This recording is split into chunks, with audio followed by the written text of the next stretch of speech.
I saw so much from me. I'm on the mountaintop, I'm on the wave, I'm on the wave, y'all watching over my soul. I'm feeling made, I'm feeling made, I feel amazing, I feel amazing. So right. Hey, shalom, shalom, shalom. Hey, listen, I'm apologize for the late start. We about to get started in a few minutes. Y'all hanging out with us, we're gonna get rolling. And hopefully we can give you a good show that you appreciate and get some edification. Shalom, shalom, shalom to everybody watching. Like and share the broadcast. Like and share. Ordering every step I take, I bend and never break. I got to the mountaintop, I'm elated. Figments of imagination get created, alienated and hated. We still on a journey, but look where we made it to. I could be dead or somewhere in a prison, but I'm still alive and I'm free, so I'm praising you. Hey, in a state of adversity, I can smile cause he cursing who cursing me. Reverence go up to you fervently, cause my soul you created it perfectly. And the feeling I get is amazing. I no longer doubt him when I think about him. Every day is a special occasion. I can't be without him, got the blessings, can't even count them. And my enemies won't prevail. The truth really brought me up out of spell. Some people rather just stay asleep, but y'all is too real for the fairy tale. I got a goal that I must complete. I can't give up and I cannot fail. Got a hell of a story I gotta tell. This one right here, it is not for sale. I'm set apart, metal heart, making it up out the mud like when Noah made it at the flood. A brew not a blood, a Jew not a thug. I don't feel like hate cause I'm too up above it. Feeling the natural high and I love it. I make the crowd rock. Don't see the limit, the negative shit they keep missing me with it. Don't feel it when I'm on the mountaintop. I'm on the wave, I'm on the wave. Y'all watching over my soul. I'm feeling made, I'm feeling made, I feel amazing, I feel amazing. So right, so right, so right, so right, so right, so right, so right, so right, so right, so right. I'm on the mountaintop, I'm on the wave, I'm on the wave. Y'all watching over my soul. I'm feeling made, I feel made, I feel amazing, I feel amazing. So right, so right, so right, so right, so right, so right, so right, so right. Yeah. I flew to your hood, I landed in Dallas, brew with my fella, your hoodie. I stay on my duty, my dozy and Ruby. I know this life is a beauty. Don't dibble the dab, I'm in the lab. I'll be whipping them out. I'm pressing these squares, making this music like I be playing piano. Your hood the best, that one a chord. Booker like beating the Forbes. Making the list, ain't no excuses. I wanna make this exclusive. Been on the loud, learning is crucial. Have to admit that it's useful. Mighty I stand, boy, no trembling. Most eyes who I'm resembling. Knowledge is good, so I have to do it. Is it that real motivation? Who's playing?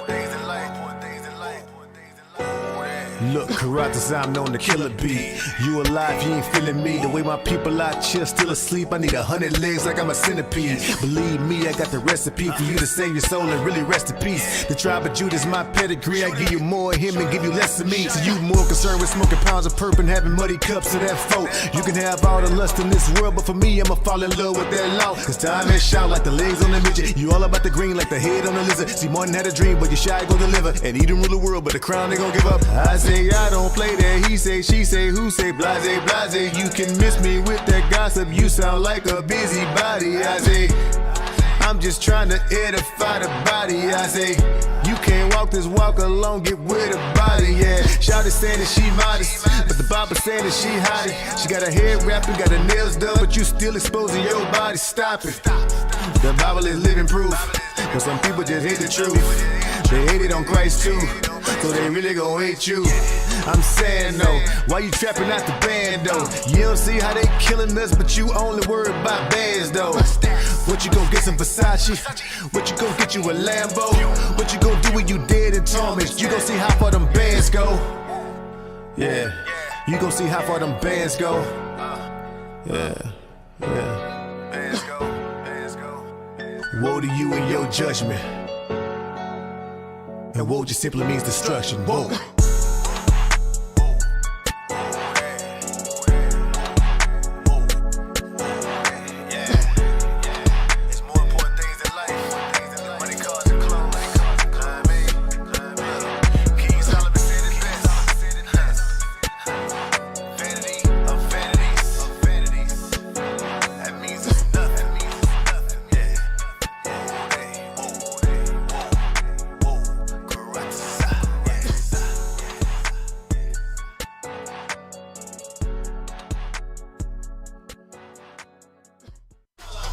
Kwame Yasharala. Okay.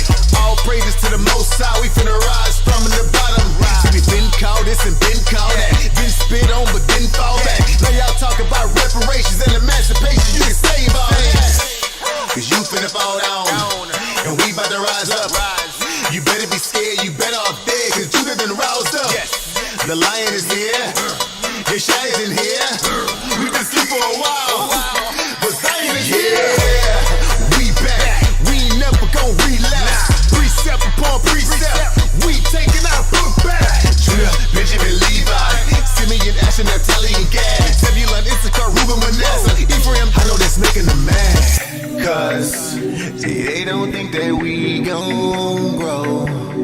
They think we gon' stay this low. They don't think that we'll prevail.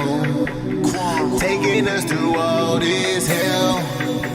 See, you gon' have to recompense for all the stuff that you done did.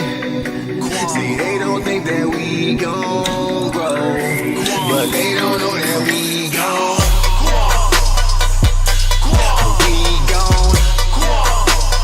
They don't know that we gon'. Say we gon'. And they don't know that we gon'.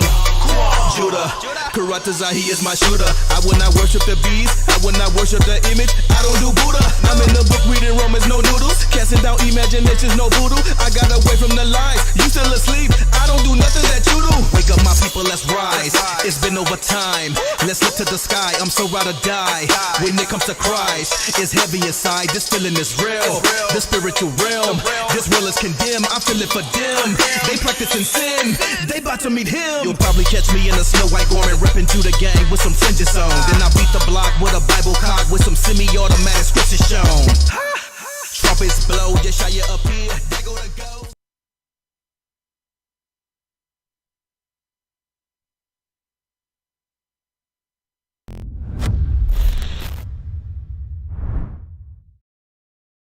Man, you better come on.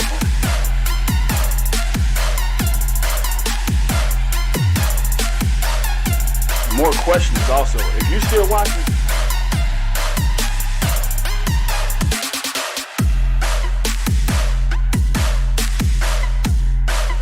come home for spring, for summer, get my little nephews and everything.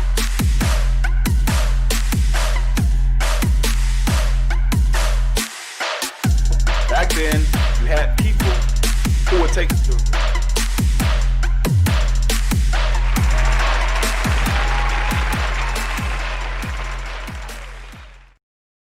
Shalom, shalom, shalom, nation. Shalom, shalom. Hey, listen, we got a little late start. A little bit of a late start. Man, you know how it is. Anytime you try and do something, and if it's of any importance, guess what's gonna happen? You're gonna have some backups, some sound issues, some whatever. You know, I didn't have any sound issues this time, but I had something else going on. So we got a few minute late start, and we here though. All praise to the Most High is the first thing I want to do. Give all praise to the Most High Yahweh, in the name of his son, Yahweh Shai, who the world calls Jesus Christ. I would give all praises for being able to see another day. All right. Take another breath. You know what I'm saying? To trying to live to see if we can be one of those chosen few to get into that kingdom. You know what I'm talking about? Listen, if you hear some booming and popping in my background, y'all know the 4th of July is what, tomorrow. And so they outside, they've started early and it's going crazy right now. So I tried to make it as soundproof as I possibly can, but you know, it is what it is. But anyway, we think we got a pretty good show lined up for y'all tonight. You know what I'm saying? We got special guests. We got 2 special guests. We got the Big Out New Breed coming on, and we got the Big Out Woody, former member of Dru Hill. All right, we're gonna have a talk, just conversate, have fun. You know what I mean? Brothers in the Most High. You know, name of Christ. We talking. Just, you know, going over a couple things, edifying one another. Plan on having fun tonight. You know what I'm saying?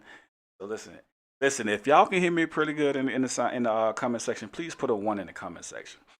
Put a 1 in the comment section. We actually simulcasting. So if you over on Big Out New Breed's page, I won't be able to see if you put a 1 in the comment section. But if you're on 12 Nation Radio, please put a 1 in the comment section. Let me know. Sound is pretty good. We're gonna move forward. Okay. So everybody putting ones. I'm gonna say shalom again to everybody in there. You know, I don't want to start calling names because I'm gonna end up forgetting somebody. Then I'm gonna get the conversation. Then I'm gonna get the email. You ain't see me in the comment. I saw you, but maybe I didn't because it was, so I gonna call names, but shalom to everybody. All right, shalom to everybody. So without further ado, you know what I'm saying? Let's go ahead and get the brothers on here. Give me a second. Let me pull them on here real quick. They backstage. They backstage. And we gonna bring the big new breed. Let me get him on here. He's joining. Shalom. Hello. Live? We live. We here. Oh, Ms. Real, it's your boy New Breed coming through with Inside the Nation, 12 Nation Radio. And oh boy, we got a great show for y'all this evening. It's gonna be a lot of edification.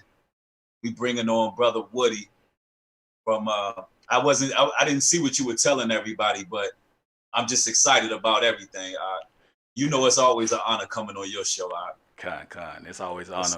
Hey, everybody in the chat, hit the thumbs up. You know why? Because it's free. Thumbs up. And I'm just spreading out all kind of positive energy to everybody out there watching, man.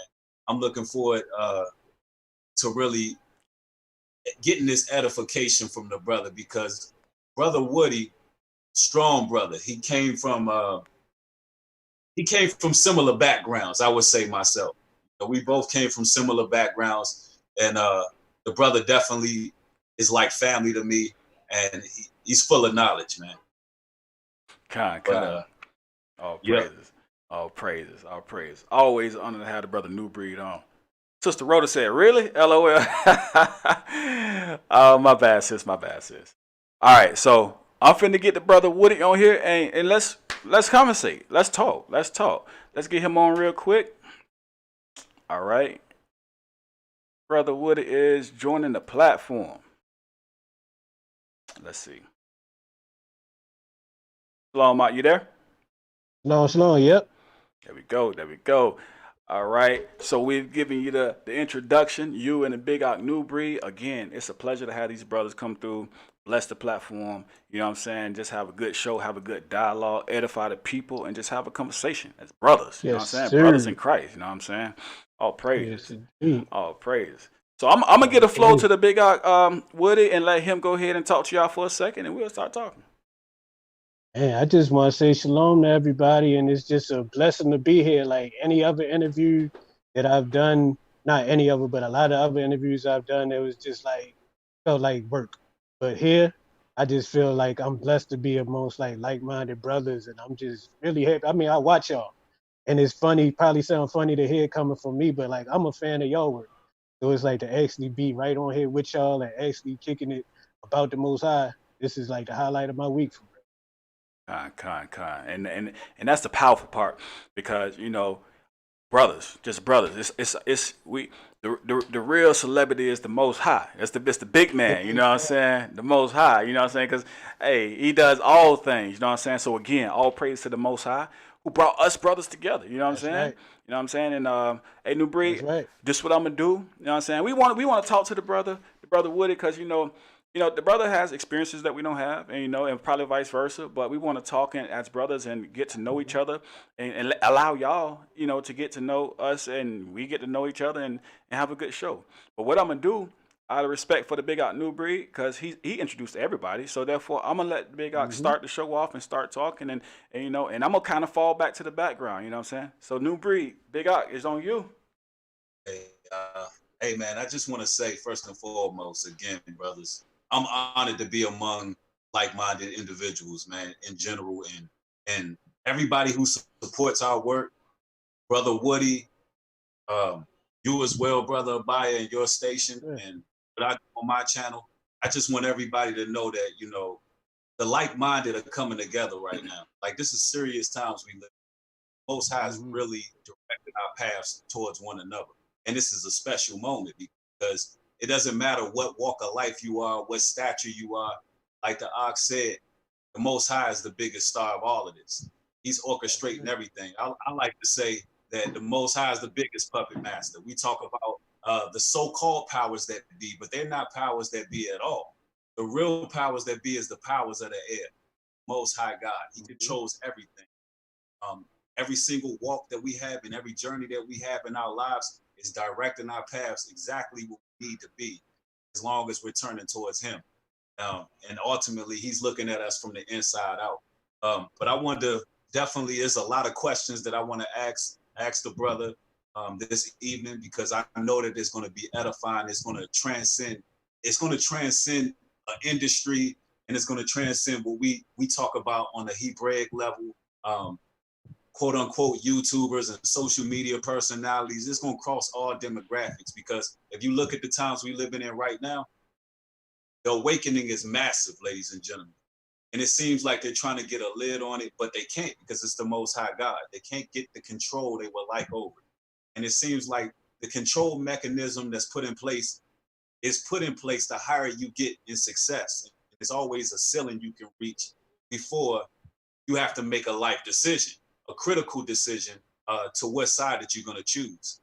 So I definitely want to hear Brother Woody's testimony, and so we can get a real revealing standpoint on all of what I'm saying here.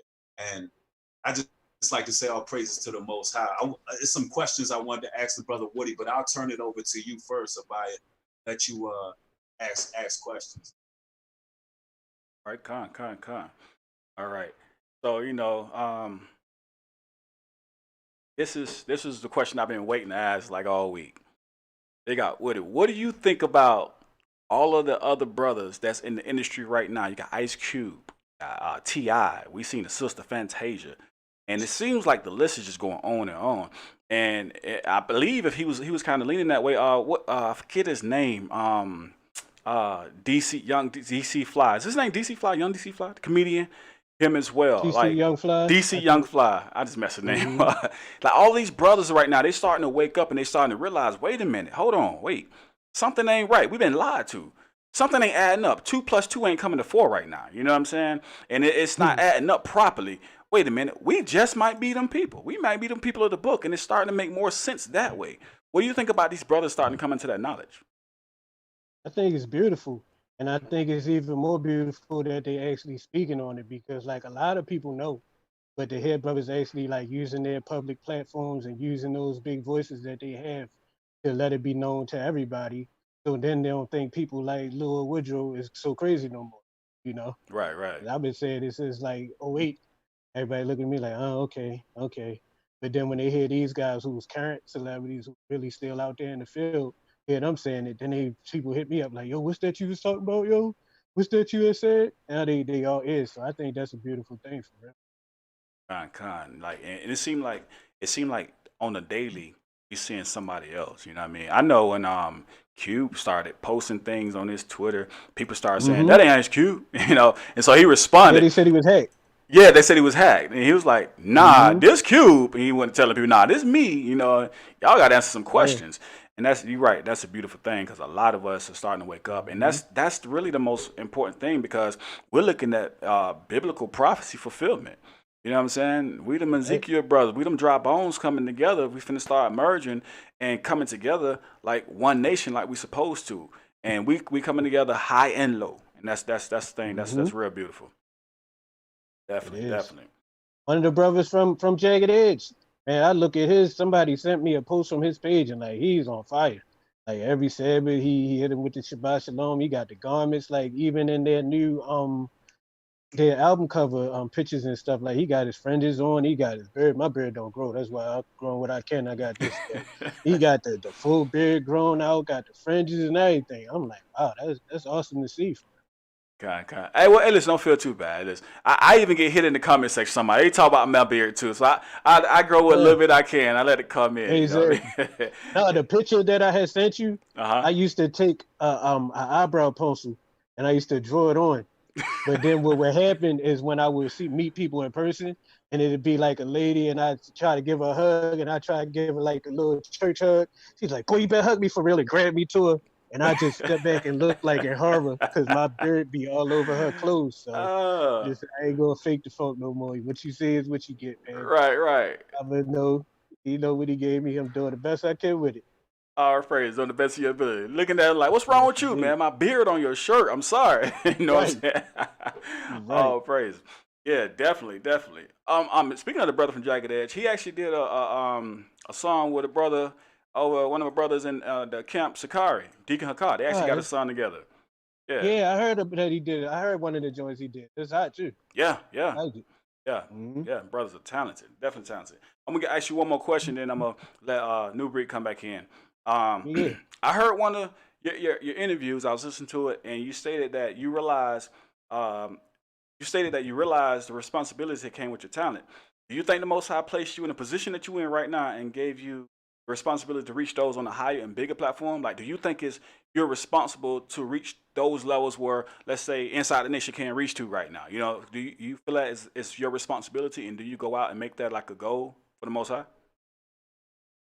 I'm more at the place I am right now. Like when I was blessed to do those interviews, and from what I hear, like they went out and reached people. Like I look at the numbers and stuff, kind of like blows my mind that so many people would actually want to sit and listen to me talk for like however long I was talking on them.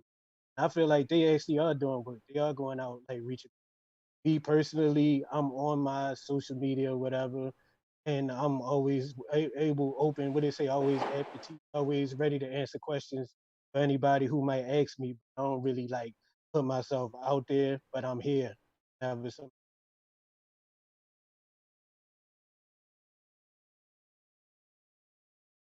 New Breed, you got a question you want to chime in and Yes, ask? sir. I got quite a few questions, man. There's so much to ask because, man, just to see the humility and the humbleness and the meek spirit this brother got and just been, in that industry and part of that world, fast life and everything of that nature. I got a lot of questions. A lot of questions. Number one, um, in one interview I seen, you didn't really want to talk about some of the spiritual convictions that you were facing or basically leaving the group and the industry. And my Hmm. question was not only what were some of your spiritual convictions, but also um, what made you go all the way to the truth? You know how some people will leave, they'll go to the Nation of Islam, they'll start doing yoga. They'll Hmm. when they leave, they'll get into some Egyptology, but now you went Hmm. fully submerged, straight up in the truth, been waking brothers up for years now. Like, what was it? What geared you towards that direction in life? And I want to say on that, definitely all praises to the Most High because I thought it was a scripture, but I couldn't find it. But it's something that people used to say in church all the time. But for the grace of God, there go I. It's like I easily could have been in any of those places, the Egyptology, the going into the nation and stuff like that. But I thank the Most High that when I first started my search, actually was coming out of the group. I was actually still in the group, and we used to record a lot in New York. So the brothers from the PMS used to be outside. They used to be like screaming on the people and stuff like that. And like me and one of the other group members used to look at them and we'd just be in amazement. Like he was just like laughing because he was cussing the people out. I was more so looking like the people that they telling the good news to is the ones who just keep walking and they not listening. But the people who he telling that they going to hell or that they gonna be this and they gonna be that and the third, they the ones who sitting there listening. So I'm like, hold up, if all the rest of the people that look like me is not listening, it's probably meaning something that I should be listening to. So I used to listen, but I never took it like super seriously until one day I was at home and they was on the public access. And I come from a strict church background. I had a Bible. So one day, just for the fun of it, I was just like, let me follow along in my Bible and see if the Bible even actually say some of the stuff that they rather than just laughing at the getting cussed. And lo and behold, the stuff that he was saying, sure enough, was in my Bible. Like I was like, he ain't reading from no trick Bible, really reading from the Bible. So it was a point where I stopped going to church, and my church every Sunday was for a half hour I would watch them, and for the other half hour I would watch Joel Osteen. And eventually, a brother reached out to me on, so it got so good to me to the point where on MySpace I changed my name to a Hebrew name, took down all the pictures where I was putting up hand signs that was, like I was learned there wasn't good hand signs to be throwing up and stuff like that, and I just decided to go kind of hard. and a brother reached out to me and said that he was a boxer, and he was started telling me the truth. Like every Sabbath, he would call me.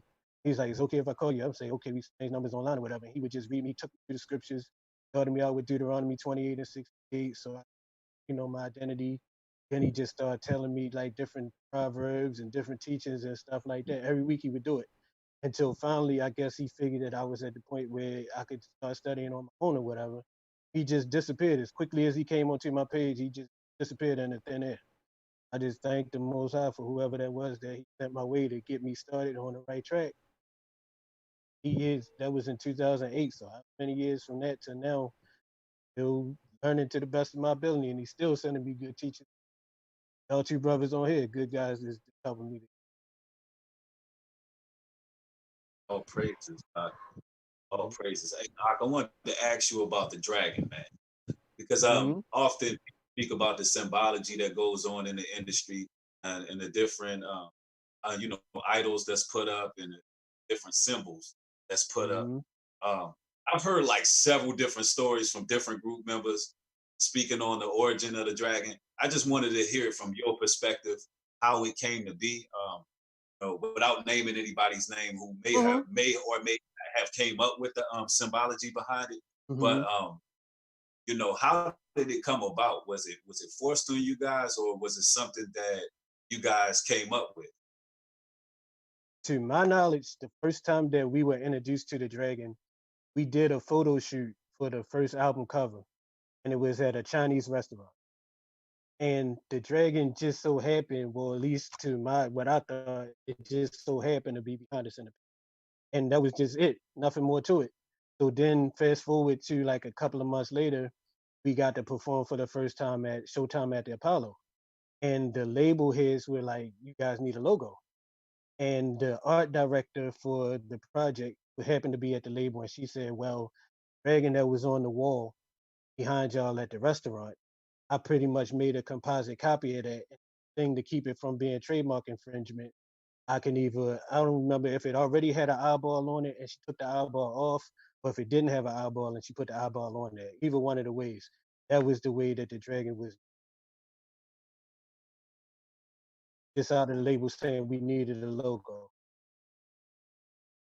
I gotta ask you, man, coming from the DMV, we both coming from the same territory, same stomping grounds. I want to know the story, man, how the group came together, how you brothers came up with well, you could tell the whole story because I know that the name was changed to Dru Hill. Hmm. Also, if you could tell how you guys originally started, how you met. Uh, if you want, you can even name the schools because there's a lot of people from the DMV tuning in right now. You can name the Oh, schools that's y'all what's up. attended, What's up, all of folks? that. So yeah, Yeah. for sure. Okay. So Yeah, like I met before any of that happened. Like me and Cisco went to middle school called Northeast Middle School, and he was a dancer. Him and he had a partner that they used to dance all the time. They was real popular around. I was a nerd. I was in the number one class I was in. We had 601, 602, 701, 7. I was in '01 all the way through middle school. So I was a geek. I looked like Steve Urkel. I had the glasses, feet was like this and everything. So like, but they would make a class for where they would bring together people who wouldn't ordinarily be together.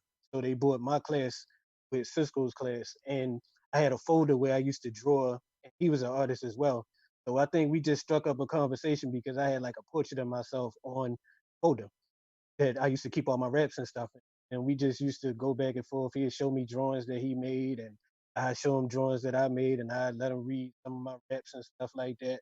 So we had like kind of rapport from middle school. Then fast forward to high school, we had something. I was in the choir, and they had something called singing telegrams. So on Valentine's Day, a person could pay some money to the choir director or somewhere in the choir, and they would have like a group of people come together and sing your favorite song to your significant other or whatever.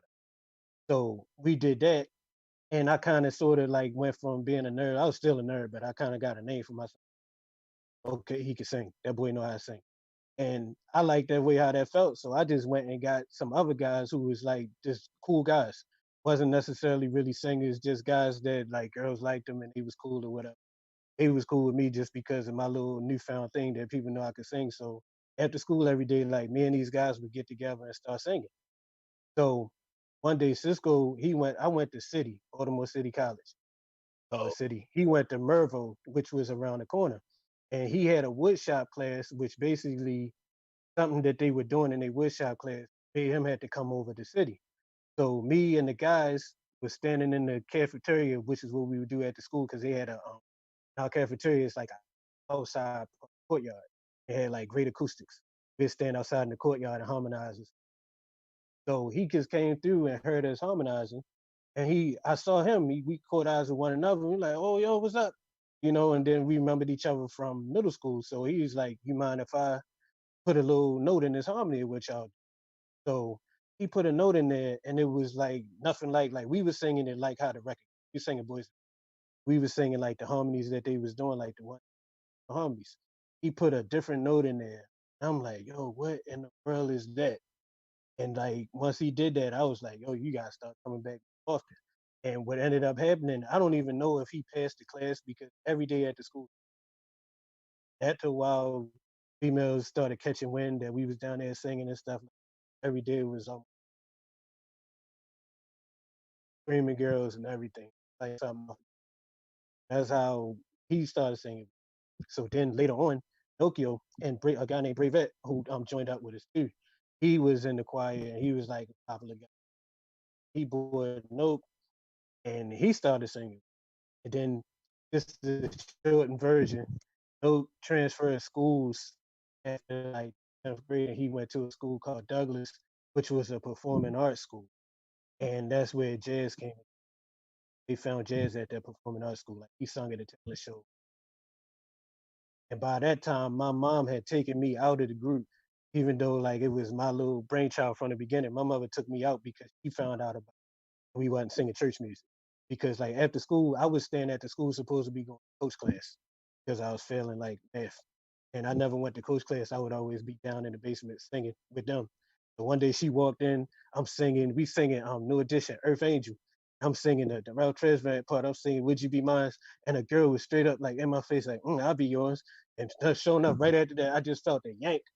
And it was my mom just yanking me out of the school, like right in front of the girl, right in front of everybody. So at that point, I was out of the group, but they used to still come up to my school to let me know what was going on with them. Like, got a deal while we were still in high school. But it was more like a developmental deal because they had a deal. They used to come up to the school with a boombox and play me these singles they was working on in the studio with fresh gear and stuff like that on. But they always kept me a part of the loop, like kept me knowing what was going on. And once we graduated high school, they asked me, could I come back? And so then my mom had a conversation with my pastor, and my pastor was like, his son used to play jazz music over in Germany or overseas. So he told her as long as I kept, like most high in me and my heart and everything like that, then he didn't really. Eventually, she let me do it, and to make it even more convincing, they became a gospel group so that she would feel even comfortable in it. So for like a year, we was a gospel group. Like we thought we was a gospel Jodeci. We used to go around the churches with Timberlands and hockey jerseys and stuff on, singing these gospel songs that we made up. And the pastors would be like, "Oh, we need to take a collection up for these young brothers. They sound so good, but they need some suits. They need some proper church clothes." So that was our early beginnings. Now, did the Hmm. pastor let you get some of that ties he took up? Man, yeah, they gave us a couple dollars. What? They Okay, gave what my a mom called. couple They gave us dollars. some ice cream money. Yeah. God, God. Go ahead, Uh, so Now yo, from there, you beginning? yeah, go ahead. Oh, I was going to ask you because usually when people think of a group getting on or anybody getting on into the industry, they believe it's pretty much a serpent that comes basically slithers up. Some man in a suit just appears out of nowhere, offer you a deal and tell you, look, you sign this in blood, and you got to bite the head off this bat. We're gonna need you to sacrifice a couple monkeys in a cult circle. You know, a lot of people, that's the idea that people got. But see, people don't Yeah. really realize that our talent is enough. Um, Mm, the so-called powers that be, these people, these record executives, these producers, man, listen, they feed off of our energy and what we put out. They feed off our talents. They always have. You know, as long as they can build off our talent, they will. And of course, those brothers was, you know, I mean, still are just talented brothers. And mm, that's it usually goes. I mean, straight out of high school, I just think that's phenomenal that y'all got a deal so early, just off of you guys in middle school linking up, singing after school, singing in churches, so on and mm, so forth. But I also had another question for you regarding your history in a Christian church, because I know that you did mm. a gospel record as well, which, by the way, so it's a phenomenal album. It really is. It's a Oh, phenomenal thank you, record thank you you. put out. It definitely is. Even then, I can listen and hear that you still had that you was full in the spirit, as far as uh, you knew you sing it with passion. So you already knew something more. Just to me, when I listen to it, it feels like you know more than what the churches were teaching. Let's just be honest. There's a lack Mm, of um, true doctrine, solid mm, doctrine being mm. taught. And I just wanted to know what is the cultural differences that you see between, I would say, you leaving the industry and then branching over to making gospel music.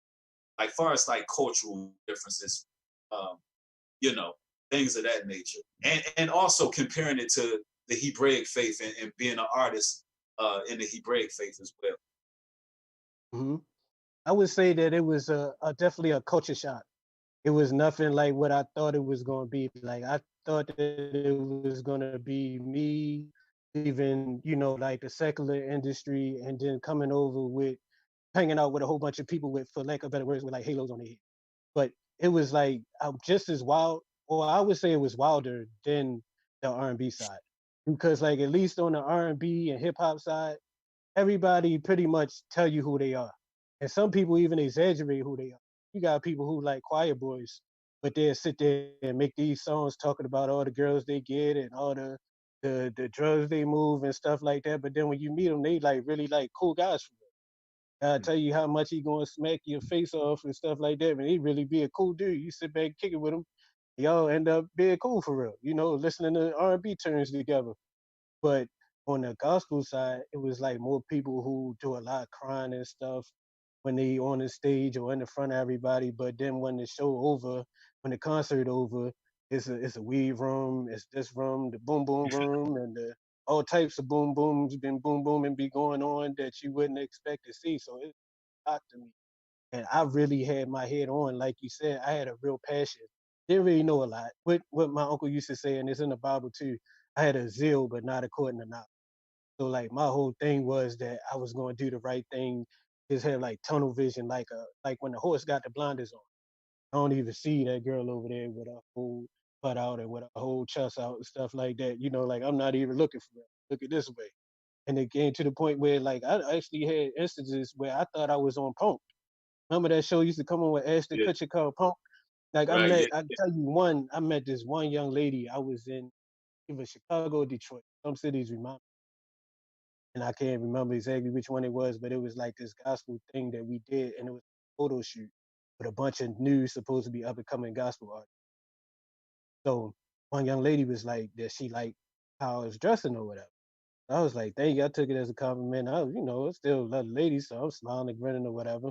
So then I had went shopping because a lot of times the reps for the different record companies, we going to different states, they give you a rep that's responsible for you while you're there. They know everybody in that city, so they could take you one place and you get free food because you with them. They take you to another place, and so all you gotta do is take a picture, sign this wall in this store, and you can get a free pair of Timberlands, you can get a pair of jeans or whatever like that. So like the rep had took me on a mission like that. So we had went and I had ended up getting some clothes and stuff like that. So I happened to see that same young lady in the lobby. I was like, I went and got some new clothes or whatever. I was like, you want to see what I got?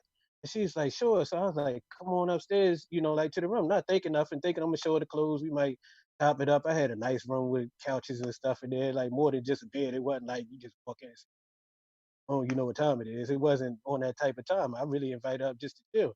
So I'm showing her the clothes, and I'm looking in the bag. I'm opening the bag. When I looked up from the bag, she had unzipping her skirt down and took it off.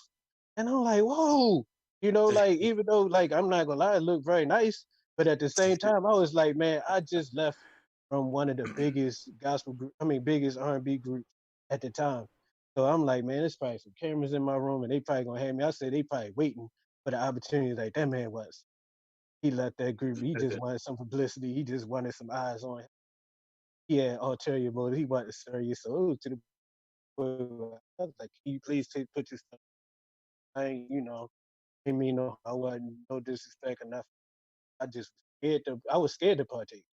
Wasn't even Right. that I knew that I had such strong willpower and that I didn't want to because it's feeling nice, but I was scared to partake because it was so easily to happen for real. Like it happened so easily. And that was like a kind of like a trend because it's like a lot of guys who were, whatever reason, like neglecting their females. And I remember, I'm related to this.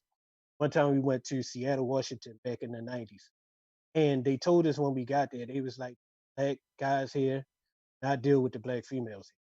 So any black guy that come into town or whatever to perform, or if it's a oil or anything to come into town, all the black girls is gonna be on because the black guys here don't deal with the black here.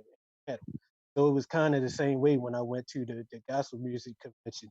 Like all the females, like you could just like basically at that hotel in Seattle, they was lined up. Like you could take one lady to your, you could talk to her, chill out with her for a little while, half hour or so. I'm gonna say this not working. That was almost like speed dating. You walk her back down. The other ladies could see you walking her down and walk her to her car. Then you could come right back in and do like this to another one, and she would come up with you. It was kind of like Talking about the gospel no, this was in Seattle, Washington, with just black guys prayed with when we was doing the right. other entertainment. Okay. But then this was pretty much the same way at the gospel music. Oh wow, man, that ain't the answer I expected. but that shows you the spiritual fortitude that they hold in, right? And if you look at it now, it's gotten a lot worse. I mean, a lot of scandals that came out. They just unspeakable coming out against different various church leaders and things of that nature. But definitely now, I can say for and this one, I can say this part. Go ahead, Woody. Oh, what you say? I just want to say that my heart goes out because there's so many people that I know that go to church week in and week out, and they really are yearning to hear the true word. But they hearing a lot of fluff. They hearing a lot of what Joe said. Oh, sorry you killed somebody last week. It's all right.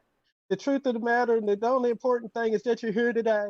Everybody say all right, and everybody says all right. And if somebody tell them something contrary to that, they're not trying to hear it because people who you put at the top make them feel like there's no accountability. Like you can basically do whatever you want.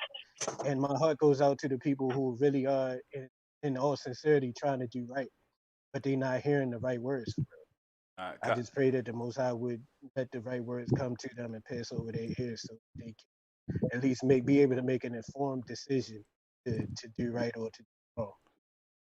I gotta think you practiced that, Joe Olsen, because that was good. That was on point right there. That's just how we sound. No, my granddad used to do like voices and stuff, so that's something that I always did since I was a little kid. But I was a big fan of Joel at one point. Like I'm not even gonna knock him all the way because some of his messages kept me from snapping and kept me from. I say he's a good motivational speaker.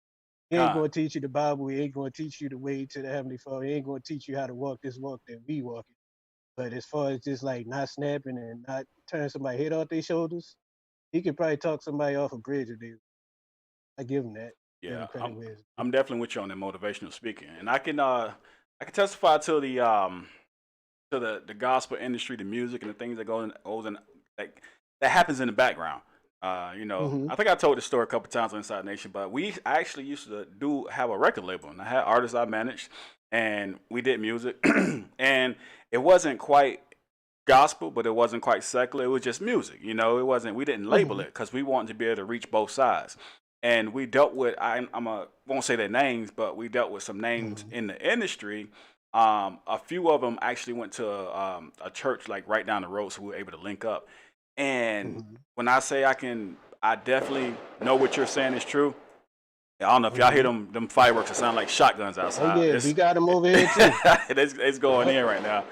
But yeah, and it was such a chaotic event inside of a church, because these brothers who are actually in the gospel industry and supposed to be, singing for the Most High and praising the Lord or whatever, they were actually, this brother was that brother's wife, and it was so much chaos inside of the industry itself. And that was one of the things that made me realize, like, wow, this really real. Like, I couldn't believe it. Like, this is really real.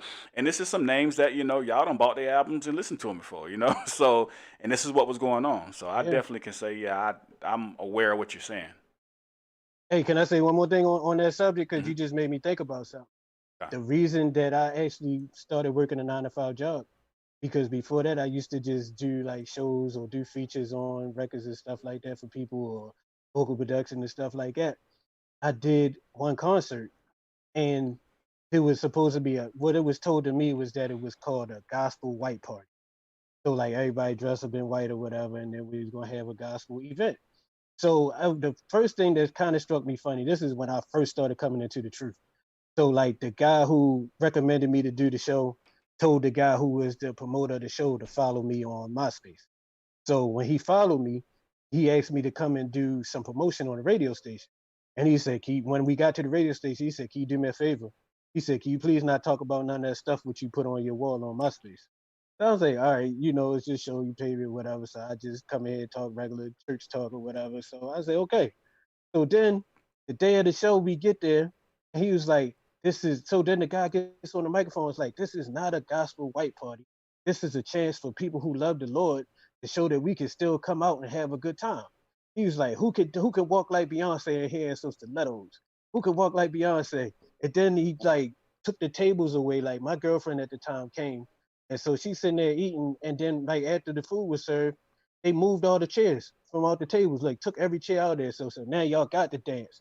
And then the DJ was playing like some light stuff, like it was like gospel stuff, but it had a beat to it. And then he told him like, nah, go hard. So then they played like Bree, you might know like the Baltimore, like the club music and stuff like that. But the early, follow me. Don't you follow me? He started playing stuff like that, whereas though like it still had a cool message to it, but it still had a little beat. Yo started cussing the DJs like, go effing hard. Go hard. You don't got no Jay-Z. You don't got no this, that, and the other. So then they started just dancing and stuff. And then next thing you know, the Pride Parade was that day. So then they brought in like some people from the Pride Parade, and they just got the voguing in the middle of the floor and stuff like that. And it just was, and the thing of it, I was the host. So I got on the microphone and I was like, I don't mean no harm, but is anybody else in here as confused as I am? Like, I don't know what's going on. I thought I was hosting a gospel event, and now it's like an event for people who love the Lord, but it was like, wow. And the following day, I was reading the Bible as I try to read every day, and my sister always said that, like, whenever you need to know something about the Bible, like just open it up randomly, and whatever page you open it up to, something in there for you. So I opened it up to the page where in Proverbs where he said, let me have the meat that's convenient for me. Like, don't let me have too much lest I forget you, but don't let me have too little, whereas though I break the laws of the Most High, like basically in order to survive. So like I prayed that prayer, and like that same day, my ex-girlfriend asked me, she was like on me about getting a job anyway. So like she was like, would you be, she asked me like would I do one type of particular line of work? And when I told her I didn't know what that was, she broke it down to me and told me like one of her friends that did that same type of work. And so I said, well, can you take me somewhere where as though I can apply? And that following day I had a job. But that's what made me know I needed a job, because like before that point, I was taking whatever work was offered to me. Almost like I call people like almost like a hooker for real. Like you going wherever the money is at. So it's like that day I was like, I need to have some type of 9-to-5 where as though I can get my bills paid, so that anything else, if I do take enough engagement, and that's something to add on to it. But that's not daily bread, because you get to the point where you're doing anything for your daily bread. That was a small thing. It could have been way worse than that. But when I saw how that was, and I didn't have the understanding that certain things had to happen before the Heavenly Father could come back, my whole mindset was like, man, if the Heavenly Father come back right now and see me in this place, tear this whole place down, and I'm in here, what can I do? But definitely you made me think about that, bro, when you just was talking about that you was at them people take a while. And you know what? And that it goes to show, man, it's like what you just said, you feel sorry for the brothers and sisters who are in there who really want the word, but we're being led by this type of leadership Like was it Mm-hmm. Second Corinthians 4:4? It says, "In whom the God of this world hath blinded the minds of them." Because notice, it's like Mm-hmm. we gonna mask this nonsense up under the mask of saying we this the gospel. It definitely ain't the gospel. It's this Mm-hmm. gospel, but we can show that we still can have fun. We just having fun. But Right. yet, when you go into that fun, it turns into basically, you know what I'm saying, where the God of this world has blinded your mind. It's not of the Most High. And this is why Mm-hmm. we call what we're in right now the truth, because we're coming to the truth of the scriptures. Right. I got one more question, and it's Right. since we brought this up, and I'm gonna give it back to the new Mm-hmm. breed again. Now, this was just going to be talking about the secular industry, but since we're on this topic, even in the gospel industry, is it safe and fair to say that the industry itself, not saying that anybody in the industry or everyone in the industry, is it safe Mm-hmm. to say that the industry Mm-hmm. itself has a satanic head? As far as you It's see the lead, you see where how things are going. We know it's not of the Most High. So, would you say it's fair to mm-hmm. say? I mean, from what I've seen, I wouldn't doubt it. I'll put it that way. I wouldn't doubt it because I'll tell you this. I've been probably cheated out of a whole lot of money. Yes. I've never been face to face cheated out of money except for in the gospel industry. It was a brother when I was doing my gospel, a brother came to me and called me crying and said that they were about to go oversee the label that I was on doing before I went to the gospel label.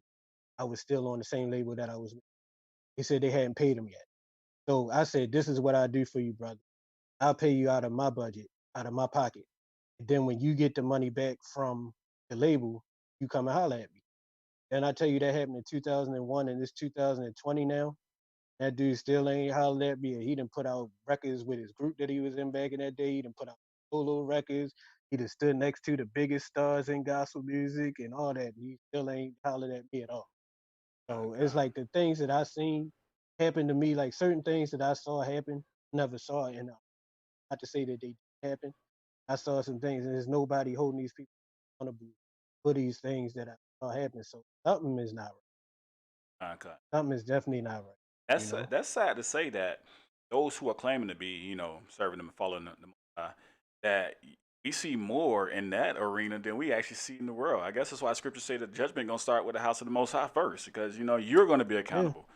So that's yeah. that's sad. That's crazy. But It's a lot of showmanship going on. Like I remember one time I was behind stage, and they was doing like that stuff that they do. And so like they was all clapping and stuff, and like they was asking me what was wrong with me because I wasn't participating. I was like, I don't feel nothing. And the lady was like, it's not about what you feel. She's like, this is a corporate praise. This is something that we all do. And I was like, oh, okay, corporates. I'm gonna be over here, So I kind of like moseyed over and stuff. There's something a little different. Not with everybody. I ain't meet everybody. I don't know everybody. But in God, God, the stuff people that I did come across, it's a different spirit amongst God. some. That's crazy. That is really crazy. Hmm? We got New Breed. You got some more questions? Absolutely. My question is, okay, at what point? I mean, literally, what was the breaking point where you was like, okay, I don't really want nothing else to do with this industry or the gospel industry. And the reason I'm asking you that is because I'm thinking about Kanye West recently talking Mhm. about wash up in the blood, and it's just straight blasphemous, and the spirit Yeah. that's over just totally left field. And Hmm. I want to know what you felt like in your spirit. What was that conviction that made you just say, hey, this is not it. This is just not it for me. If you can Man, capture that moment where you were there and you knew that it wasn't it. man, I was at a hotel, the same trip that I told you about, that I was telling y'all about, the same trip where Yeah. the young lady would come up out of stuff or whatever.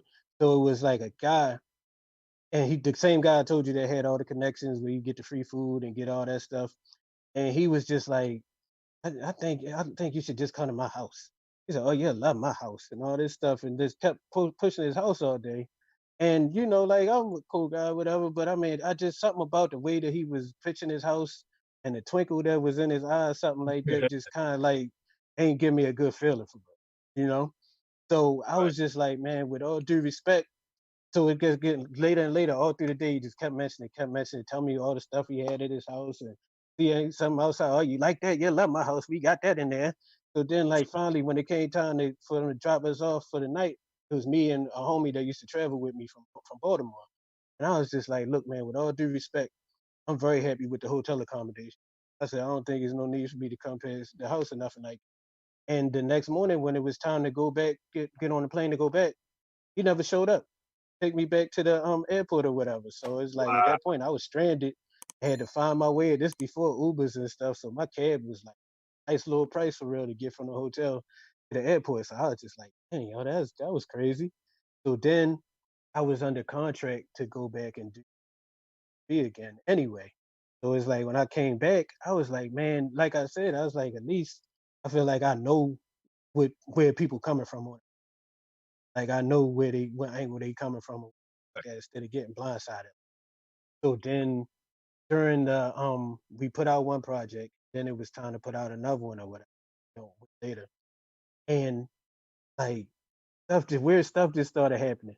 And right whenever we would go in the studio to record, like the studio equipment would just shut down like as soon as I got in the booth. Like everybody else would record their parts with no problem. As soon as I would go in the booth, like the stuff would just shut down. Like I sing like two notes, and then it just be quiet in the room, and I'm sitting there like, dang, do I sound that bad? Like, dang, I get rusty or whatever over them years. They trying to find a way to tell me come on out. Then the engineer was like, come on out, there's something wrong with the computer or whatever. And then showing up the next day to get it fixed, and it would keep happening again. And then like the young lady that I was dealing with at the time, like we had a real bad blow up, like public and stuff. And I don't do no public abuse too much of nobody.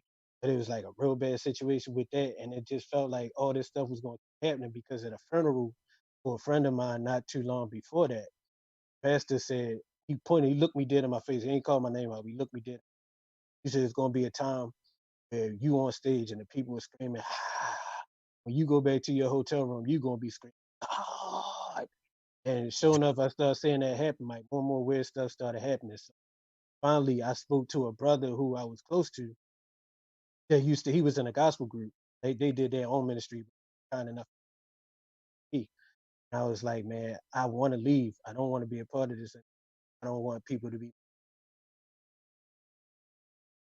banged together, this and that. And third, he's like, well, who would you rather have mad at you? Them or God? And when he Absolutely. put it like that, it was Super Bowl week, and it was this commercial. I never forget. It was a company called CareerBuilder.com, and it was a girl, and she was like typing up her resignation letter on a computer, but it was one of the Super Bowl commercials. She was scared to take it in, so her heart jumped out of her chest and ran into her boss's office with the letter and slammed the letter down on the boss's desk. And so that following day, I woke up early and I sent out an email to let everybody know that I could. All praises. Hmm? That's man, that's a real good testimony, Doc, man.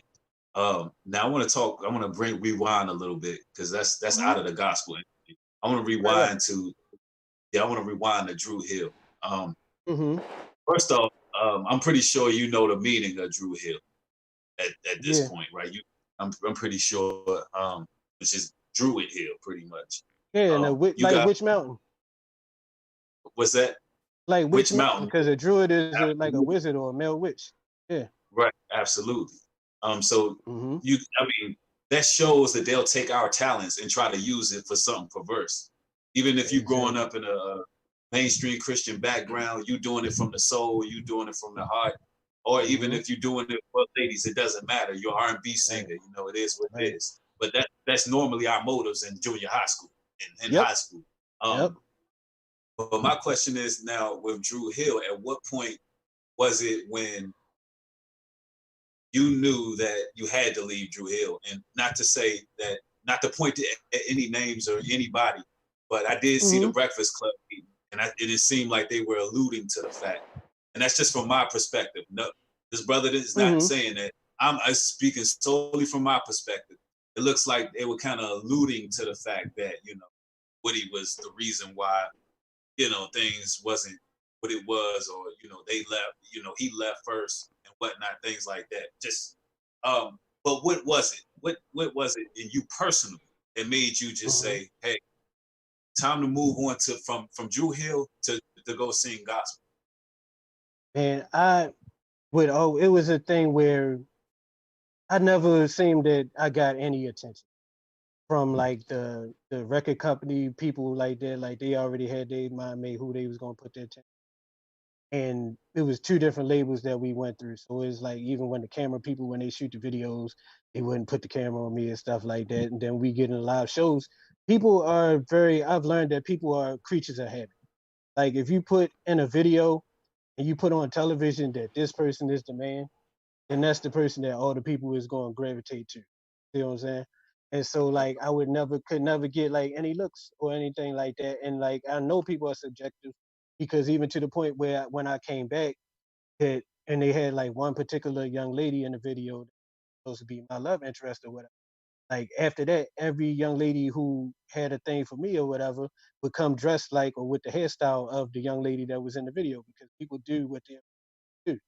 So I just would ask them like, can I get a little, a little help or whatever? Like people would say that like the songs on the record that I would sing on and stuff like that they like. People would come up like, I like this song you sing on. I like this song. I would ask like, man, can we possibly sing some of these songs in the show so that people can see that I'm contributing and things like that, But it was nothing ever done, and then it was also I just started getting frustrated because I'm a type of person like you. They got some people who would play a sport and they'd be content to be on the Lakers, but they never get on the field. They never get on the court, but they just content to say that they part of the championship team of the Lakers. And if somebody ran back the highlight reel and wanted to see them doing a highlight, they could never see them doing one. You got people that's content. And then you got somebody like me who would always be like, if I'm on the Lakers and we win every year, but I'm not playing at all, can y'all put me on the Clippers? Whereas though I can make a difference and maybe we can get to the playoffs and I'll be happy just to say that I helped out. Like I'm a person that like to work. I'm not a person that just want a consolation prize just because I'm there. You know what I'm saying? So I was like frustrated with that.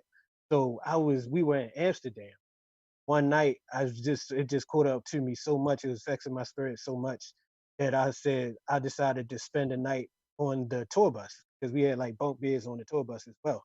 So I spent the night on the bunk bed in the tour, and I started praying. I was like, why is it that like everybody else is giving they all, and it seemed like they getting rewarded for it, whereas though me, I'm not. And to go back, not to go way off this course of the story, but just to say one thing, it was the video that we shot for our second single.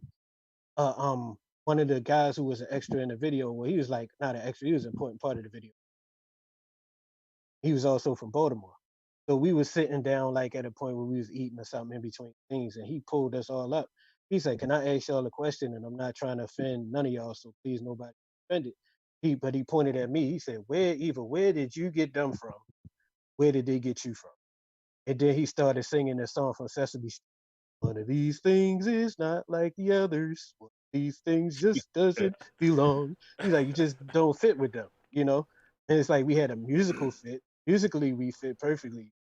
As far as like personality wise, I was very different from everybody else. So I always felt like when I was on the road, like I bring my own friends from home to hang out with, whereas though everybody else was hanging out together. I would either stay back at the hotel by myself or bring one of my friends me to hang out because we just didn't gel like personality wise. Musically wise, we was the perfect fit. Sound be great together, and that's still, like that's still messages that I would rather not get and stuff like that because people miss that sound. But as far as like personality wise, I was nothing like anybody else inside the group. I always felt like I was by myself. So going back to that, like I prayed that night and it came clear in my head. Like I didn't see anything. I'm not trying to be spooky or nothing like that, but I heard the voice say, "You never gonna get what you want until you doing it for me." And so like when I heard that, I was like, hey, well, I felt like a hamster. How they spin around in the wheel, they just going and going and going, but they not going nowhere. So I was like, all right, I gotta tell the fellas I got to be out. So then the next day, by me staying on the tour bus and they didn't see me all night, when we seen each other the next day, it was like excitement, like, what, where you was at, yo, and all that. And everybody was so happy. I just felt like, hey, I can't break their morale and tell them now, you know? But then what ended up happening, I had my Jonah experience that I like to talk. We went to Paris. Like the very next couple of days, we ended up going to Paris, France. And when we got there, people told us off top, like, y'all gonna be fighting. when we got there. As soon as we got off the plane and we there, they was like, y'all gonna be fighting. And we said, us and our management, we say fighting. They say, yeah, they was like, because everybody who came here recently got into a fight. And then they started naming different acts from America. But the difference between us and those acts, they was naming a lot of rappers. So we was like, they sing the type of music that make people want to wild out, punch somebody, whatever. We singing love songs. Like we get finished, everybody gonna be trying to find the nearest young lady, and they gonna be trying to take something home with them. So we ain't think no more of it. Sure enough, ended up fighting. Well, not us, but our security, our band ended up fighting. Wow. And we ended up getting escorted into the vehicle. Security put us in the vehicle and locked us in or whatever. And what happened looked like the Royal Rumble or something. He was fighting people. One guy got his lip knocked off and had to get his soul back on. And one guy got his head busted with a walkie-talkie. And when the guy got his head busted with a walkie-talkie by one of our security, the other guy was like, "You see this? This means somebody has to die." When he said that, they shut the electric fence to the venue and they started shooting. They shot the windows out of the van that our manager and our band, and Wow. then they proceeded to follow us back to the hotel. I had a young lady waiting for me at the hotel, and she was from France, so she was able what was going on or whatever. The rest of that tour, we had National Guard traveling with us. But the whole time that this was happening, it was like slow motion in my head. It wasn't a scared thing because I'm not saying it to glorify, it's definitely not cool, but I've been in shooting situations like this is probably like the third time in my life it happened. So it wasn't the thing of being scared, but it was a whole thing of it just came to my mind like everybody could have been killed tonight. All because the most high wants you to or because of you being hard headed. It made me think about Jonah when, the whole ship was rocking and everybody on the ship could have been killed. And Jonah knew that it was because the Most High wanted him. So when he told them, throw me overboard, everything would be all right. And then they did it. He got swallowed by the whale. So I Well, was telling them, like, look, this is all happening because God don't want me here. He told me already to come out of here. But the sad thing about it, people of Nineveh, the people on the boat were spiritual minded. So they respected it. My group members didn't respect it. They always thought that it was to this day they don't. I still get phone to this day. I still get put on quote unquote supposed to be put on blast on TV shows and stuff like oh Wood, it's all your fault. Oh Wood, come on back, this, that, and the third, like all that type of stuff. You saw the pressure. And yeah, that's like I'm trying to tell them it's a spiritual thing. Like it's good for y'all for me not to be there. It's not absolutely. good for y'all. That's not where the most wants me. And what the Most High wants me to do, and even back to what you asked me earlier, brother, what the Most High wants me to do and where He wants me, I can't say 100% that I do know where I am supposed to be. I can tell you 100% I know where I'm not supposed Uh, to. And trying to keep me there and trying to keep putting me back there is not good for anybody. It's not good for me at all, and it's not good for them either. But okay. they not spiritually minded. They don't see what they say to the carnal minded, like spiritual things is like foolishness. And that's how they take it. Like they just take when I say stuff like that, they just think to be talking or talking crazy or whatever. Telling them what I know. Nobody ever wants to take it. Okay. You know, Real quick, I can really relate to your experience. Like that story, just it really touched me. Just based on my experience. Mm-hmm. So I used to be a police officer. I recently resigned that position, and Okay. so we get news that y'all don't won't always see if it ain't make the news. It might we have like teachings and trainings on things, certain things that may have happened and how to prevent things or whatever. So we had this video where it was a shooting, and the question was this a good shooting or was this a bad shooting? And what they Mm. mean by good shooting or a bad shooting was it justified or was it not justified? Do you think the officer was justified in shooting or was it a legal shooting? Was it lawfully right? And Mm-hmm. the patrol room was like, yeah, it was a good shooting. And I'm the only person in the whole room. I'm like, no, that's a bad shooting. You know, of course it was Mm-hmm. another brother. He was unarmed, and what they Mm-hmm. justified with when the brother was actually running. If y'all can see my hands when the brother Mm-hmm. was running, it's a natural motion to run like this. So when the brother Mm-hmm. arm went back, the officer said he thought he was reaching for a gun. And so he shot him and he got Wow. shot in the back. Wow. And so we're in here and and we're in the patrol room and they asking for opinions and I'm like, I'm a, excuse my language, but I'm telling them it's bullshit. Nah, that's bullshit. And I'm Mm-hmm. getting passionate with it. And Mm-hmm. everybody now the whole patrol room looking at me like, why you so passionate with it? It's because that's our people are dying and we dying for nothing. Mm-hmm. And as far as that didn't have to happen. So I'm like, it's bullshit. So Right. we got to get ready to get up, go to the road, and the conversation's still going on. We drift into the break room before we go out, and I'm so into the conversation, I guess. But by the time the conversation was over, I was standing on the wall by myself on the other side of the room, and the whole shift was on the other side of the room. And I'm going back and Mm. forth with them. It was them versus me. I was the only one over there, and I'm like, I'm still saying it. This is bullshit. And one of them said something to the point of, opinions like assholes. And I was like, yeah, and I got one. Don't ask me for it if you don't want to hear it. You know what I'm saying? It's bullshit. Right. And, that's me. I'm hot. I'm like, I'm livid at this point, Right. and I'm telling them no, it's BS. And so, but when it was over, I noticed that I was on one side of the room. They were on another side of the room. Now, I don't know when or how I got over there, but I ended up over there. But the Mm. thought in my head right there at that point was what you just said. We ain't on the Mm-hmm. same level. I'm not like y'all. I'm not thinking that Mm-hmm. everything like this is okay. And my Right. wife reminded me, she was like, it was to me because my thought was, I gotta start, finding an exit. And I saw him brothers up right Israel Right. like, I need to get out of this and yada yada. I need to find an exit. And my wife reminded me, remember that dream you told me you had? And she never forgot it. I had a dream Mm. where I went to work one night. I got shot. I never made it home. I never came Wow. home that night. And one night I actually did go to work, and I didn't get no sleep that day. I was dealing with my children. I didn't get no sleep. My babies weren't feeling well, and I was so tired. I was up the whole day. I didn't get a nap, so I went to work, and I pulled the car over, and all praise to the Most High. The person was a law-abiding citizen. So when I got to the window, he had his hands up.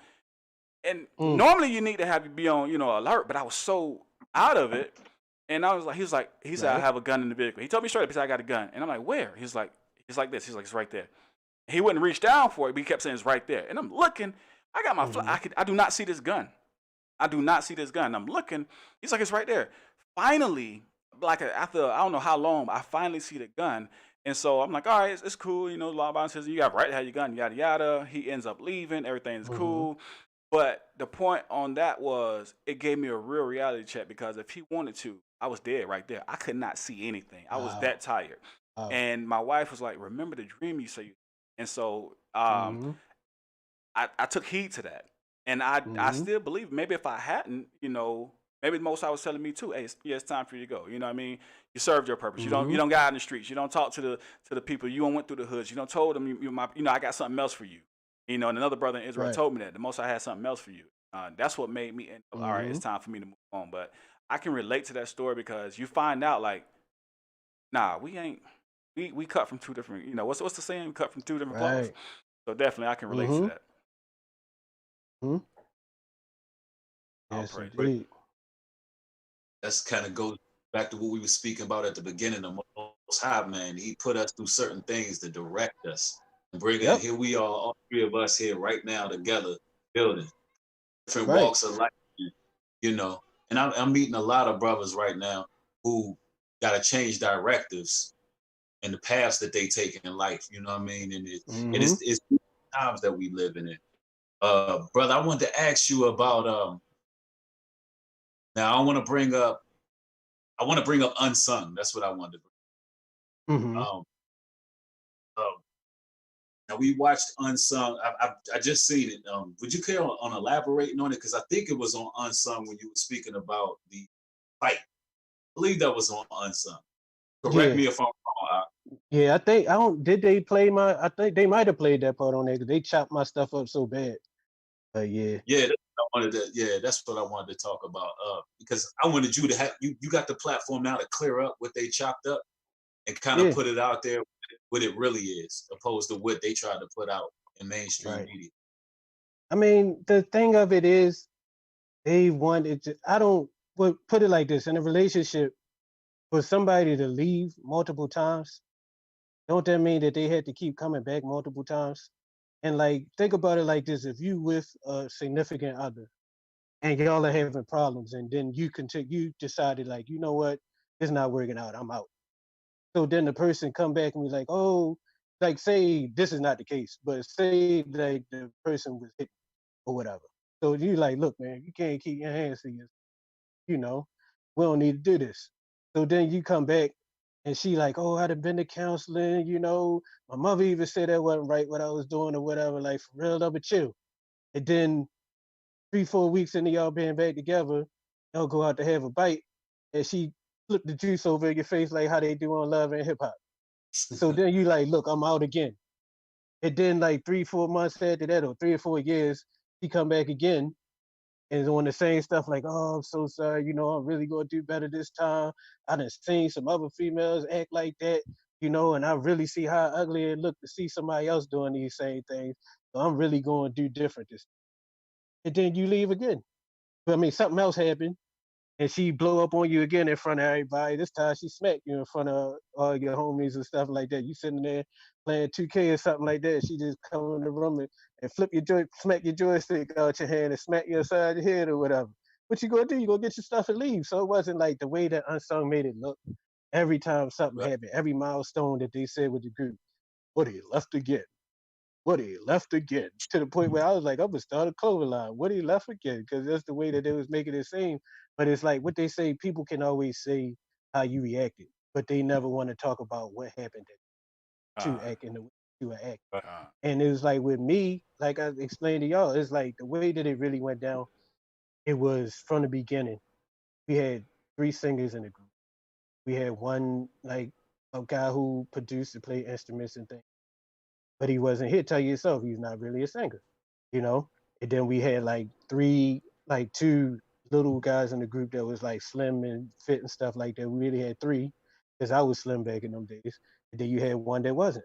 So it's like in every situation, I was always the one called on. It was like, all right, yo, we know you can sing too, but if you sing, then people gonna wonder why the 4th guy not sing. So can you not sing along with him, make him not look bad?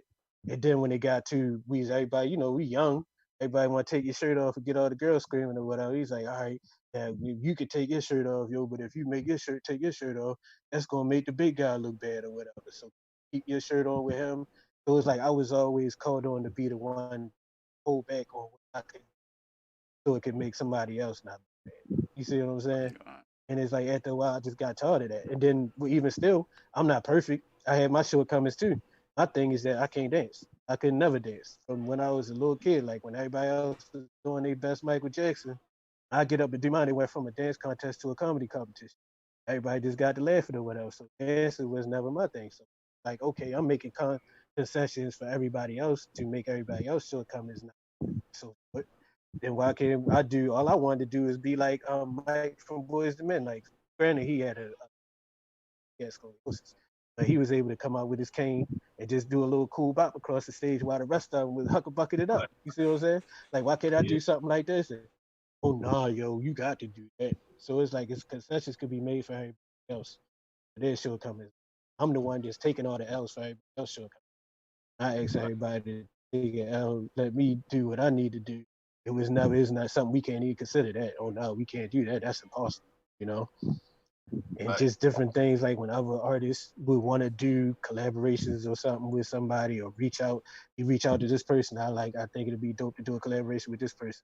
Everybody else stuff was done. Like Say No More is done. But when I would ask to collaborate with, it was always a reason why it couldn't happen.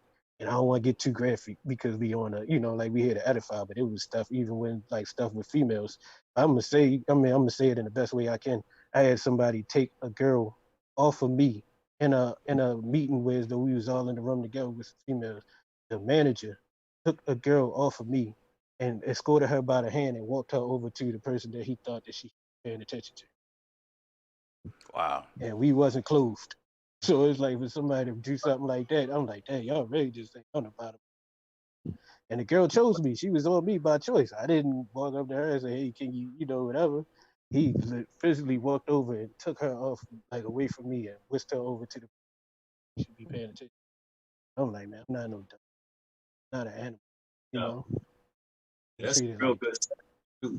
That's a real good segue to the next question I wanted to ask you because, um, you know, you was getting out of, you was basically unplugging from that whole matrix, that whole system, and it seemed like it was a bit of a love hate relationship with the group. Not, you know, I was trying to find a better term for that, but Mm-hmm. for lack of better, you know, when you're the spiritual fortitude, when you're the one that you walk in and you already been called out of that a while ago, Mm-hmm. you pretty much are holding the group together, and you could be the determining factor whether they succeed or not.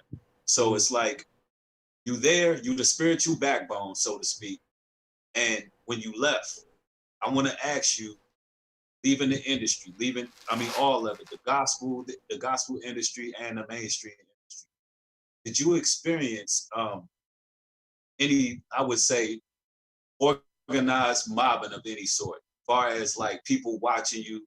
Because a lot of the times when you're involved in the industry at all, it only, like I see you say in the interview, it only takes one member to go behind that closed door and Mm-hmm. deal in that occultism, and then they got a web over the rest of the members. They kind of try to keep track of every member Mm-hmm. involved.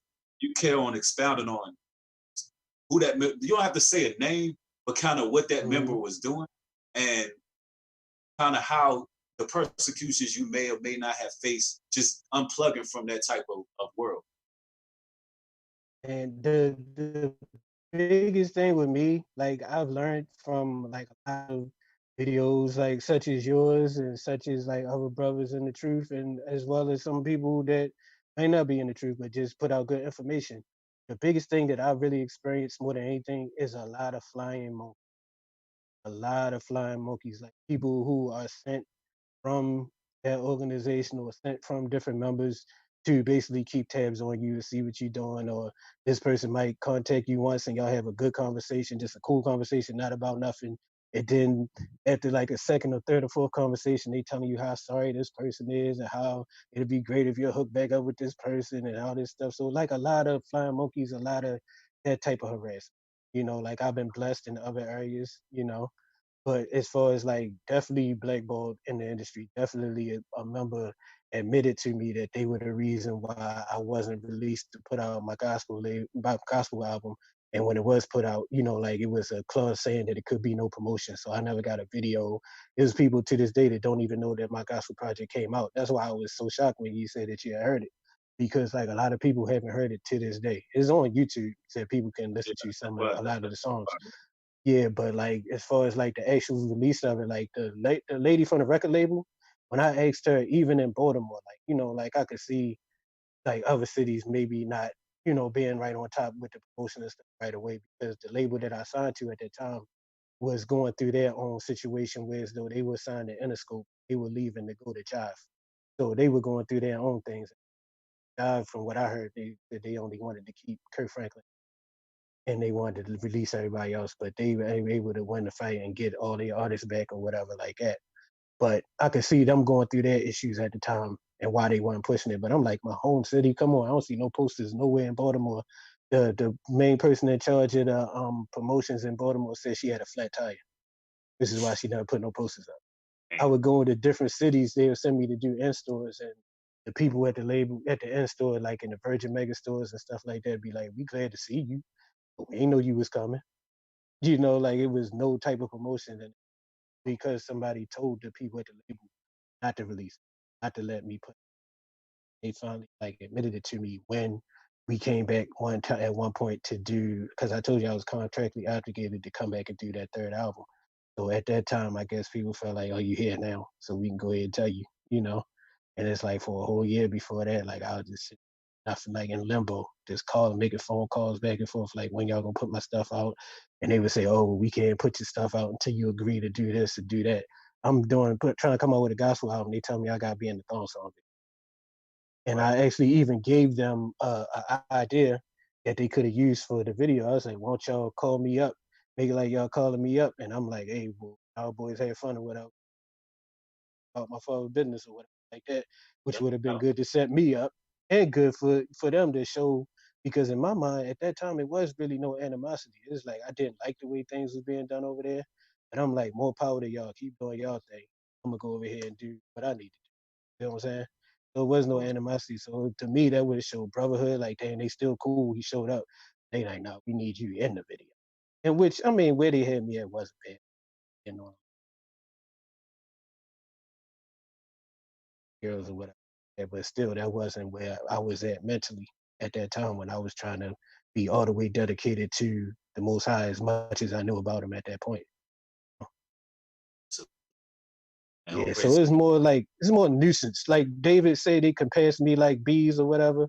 It's more like Mhm. a bunch of flies or mosquitoes. Like every time I turn around, like because if you notice, you my friend on IG, Bree, and you see I go by my government name on it. Nowhere on my whole profile do you see any references.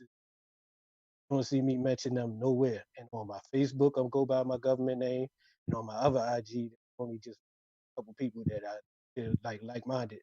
And I don't mention them nowhere on there either. So I just don't. That's why I said the whole thing. Quit bringing my name up because it's like I don't say y'all name. If anything, you would think it would be me that be trying to chase clout because I'm the least popular out of anything. You know what I'm saying? So it's just like mind blowing to me. Interview up, and then to say that I'm the reason why group, like on the unsung, like I'm the reason why the group is unsung and never reached their fullest potential. It's like y'all ain't had me singing. Ain't like in the shows, I was the one walking out in the middle of the show doing nothing phenomenal or nothing like that. So it's like, how can y'all blame that on me? Like, and the fact that y'all brought out multiple albums since I haven't been in the group. Like, Cisco's brought out multiple solo CDs, and there have been at least 2 group CDs. Christmas album, and it was also another album with a good friend of mine who was a member at that time. So it's like, how am I the problem if y'all have brought out all these multiple projects? But I don't have nothing to do with anything after 2008 when I left. Hey, You know not what for I long. think I'm saying? But somewhere y'all they still come up. realize. Not when we Hmm? not when we track together. We got Oh yeah, hit. I It's think gonna be some. flames. I think oh somewhere they yeah. realize. You was. I'm sorry, Bree. Go ahead. Go ahead. Go ahead. No, you got it. Go ahead. No, I was just finna say something real quick. I think somewhere along the line they realized that you was the blessing holding that thing together. You know what I mean? Because if you don't move on and they still keep trying to so-called fault you, I mean, Right. hey, take that credit. You was probably the blessing. You was that glue, the Most Mhm. High. And then when he moved you, you know what I'm saying? Hey, when that blessing leave, ain't nothing gonna succeed. If the Most High ain't following that, if the Most High ain't following it, he ain't holding it together because I had my chosen there and the one I'm gonna use, and I pull him out. Mhm. Okay, well, you know, all praise be to the Most High. Right. He does what he will. And that's praise the Most High for real, man.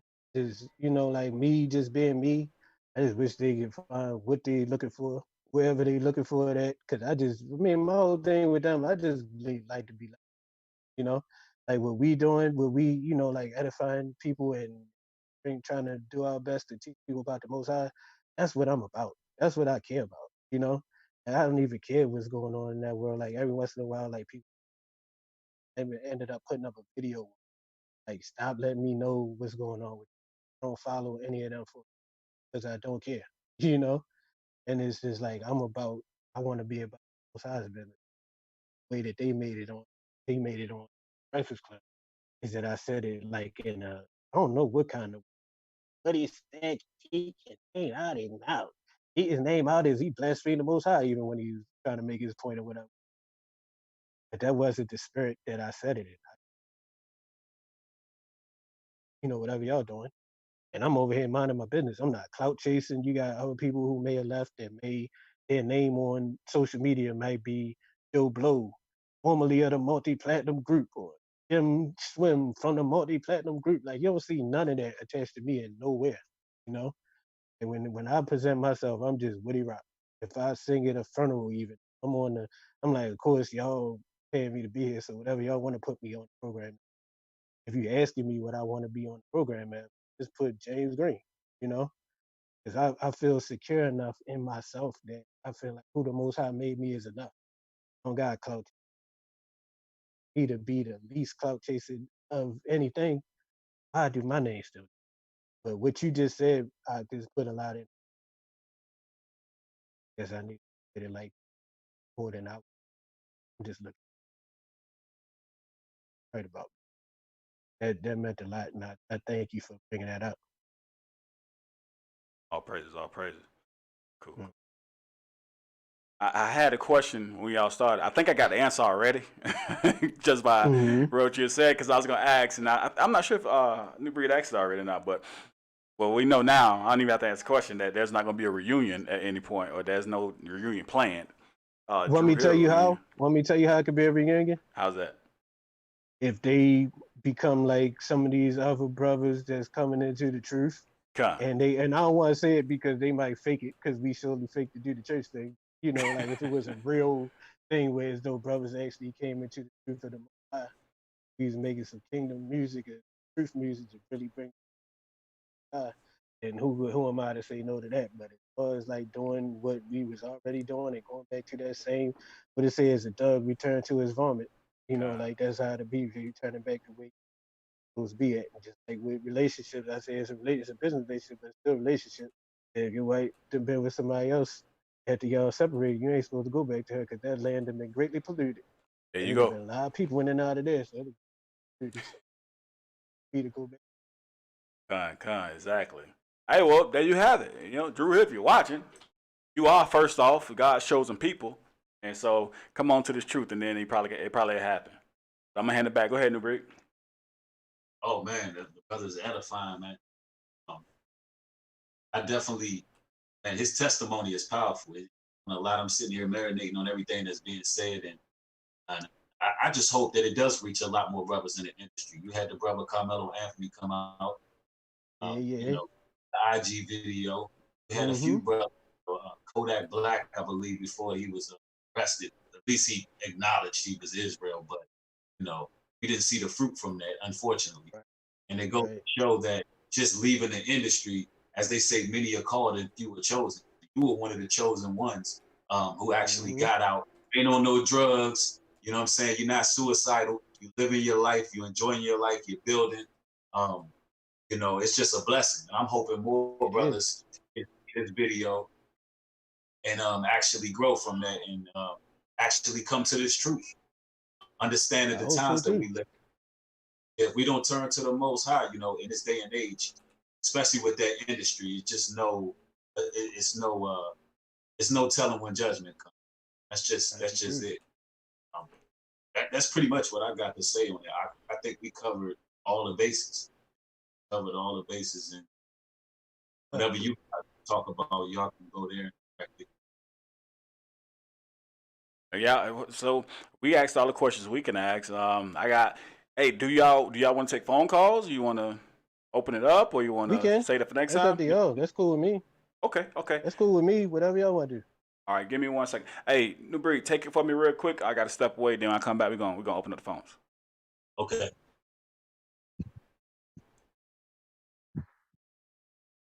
Hey, so for everybody just tuning in, we got Woody Rock. If y'all can, just hit the thumbs up on the chat.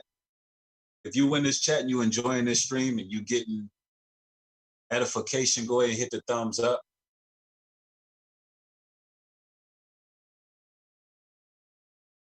But I definitely respect the fact that this brother here, he been building. For how long you been in the truth, Ak, if you mind me asking?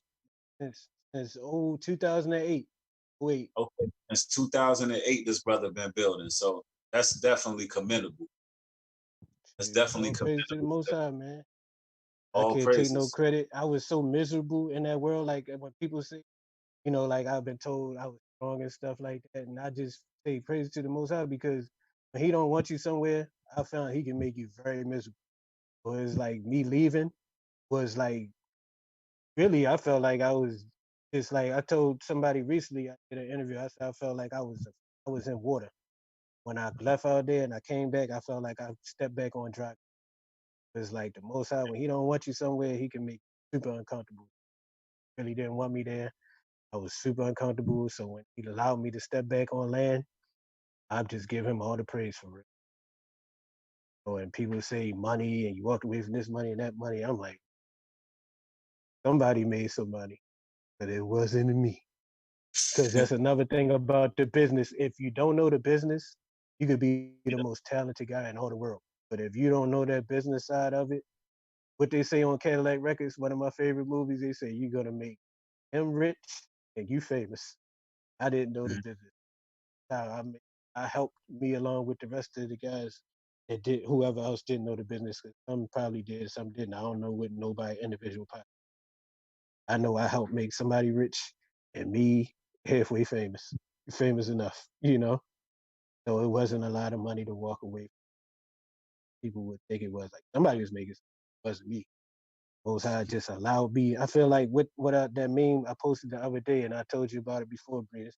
Times the Most High will allow you to have exactly what you want, only for you to find out that it wasn't at all what you.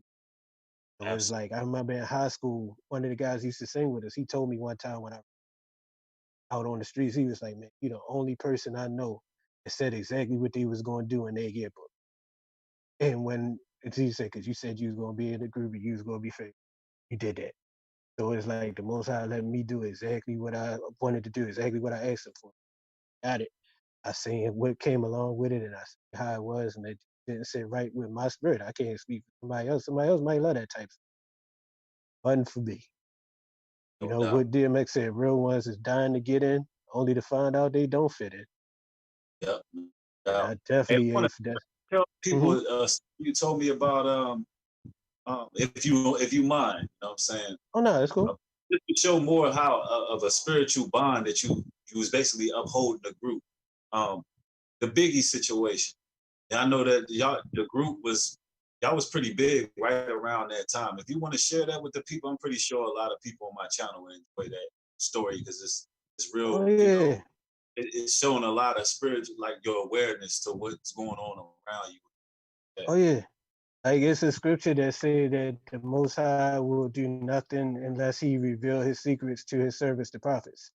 And I ain't trying to make me no big guy or whatever, but this was a couple of times when we was on the road, where as though we would be in a situation at a party or somewhere and something crazy would kick out. And each time he would just give me like a real ill feeling that something was getting ready to kick off, and then we would end up leaving. And then we would hear about it later on that something happened. And the Biggie situation was one of those situations.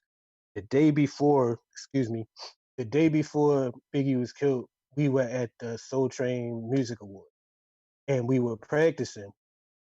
And I keep a photo album. Like to this day, I got some of the pictures. Some of them people stole over the years. Or I went to get a copy. Somebody stole it, photo people and give it back to me or whatever. But I had wanted to take a picture with Biggie because he was like the biggest. Him and Pac was like the biggest rap artist of our time for real. Biggie was at the party, so everybody else in the group was scared to approach Biggie because it was like on one of his songs they said that he said one of his people something bad happened to them in Baltimore. So we figured he knew we was from Baltimore. So they was like, "Oh nah, I ain't walking over there. I don't think he like Baltimore." So I But was like, "Man, well shoot, if y'all ain't walking over there, I'm gonna walk over there. I want my picture." So I walked up to Biggie. I was like, "Excuse me, can I have a picture with you?" I said, I introduced myself. He said, "Yo, what's up, Playboy? Love y'all niggas music." And I'm like, "Damn, yo, Biggie." So then once they seen that, then everybody else want to run over then and see. Once they seen he was cool, everybody ran over. We took a picture. So the following night was the party or whatever after the actual awards because this was at a rehearsal. The actual night of the awards, we were supposed to go to the party, and that same ill feeling that I had when we was at the movie theater for I think it was How to Be a Player. That mhm. theater ended up getting tied up, and I was like, I don't feel good, right. So I ended up leaving. They was like, well, you don't feel right. We don't feel right neither. And everybody got up and left. I had that same feeling about that party. We was getting dressed to go to the party. I told that time we had just came out, so we was still sharing rooms. So I told the member I was sharing room with, I was like, yo, I don't feel comfortable. I don't want to go. So they was like, well, shoot, if you ain't going, we ain't going either. We know about you and your feeling. And then about 3 in the morning, I got a phone call from a member crying. Yo, Biggie dead, yo. It was just crazy that, like I didn't have the feeling ain't tell me specifically. It wasn't like something going to It was just like, we can go. Like, feel like not going. But it Right. was just like I definitely, yeah, just knew something wasn't going to be right. And sure enough, that something ended up being, loss of one of the greatest MCs of our time for real. But the Most High just gave me a heads up, like, you don't want to go. Don't want to go to the party. And sure enough, I wanted to go at the time because I ain't was saying I ain't want to see all the celebrities and get some more pictures for my photo album. And see what the different ladies had on or whatever, you know. Praises the Mhm. Most High, give you, man. For Connection. real, Yeah, all for praises, man. real. Mm. Yeah. Is God, I'm yeah, here. Abaya, you gotta open up the lines? All right, y'all ready? All right, Yes, I got sir. the number going across the screen. If you want to call in, you know what I'm saying, got a question, comment, concern, you know what I'm saying, motivation, you know, anything, encouragement, call in. The lines are open. It's right here above my head, 866-718-0557. You know what I'm saying? If you want to call in, got some questions for New Breed as well, 866-718-0557. Dial extension 12. Extension 12.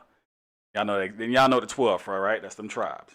We them Yeah, people. yeah. We them people. Ah, All praises, all praises.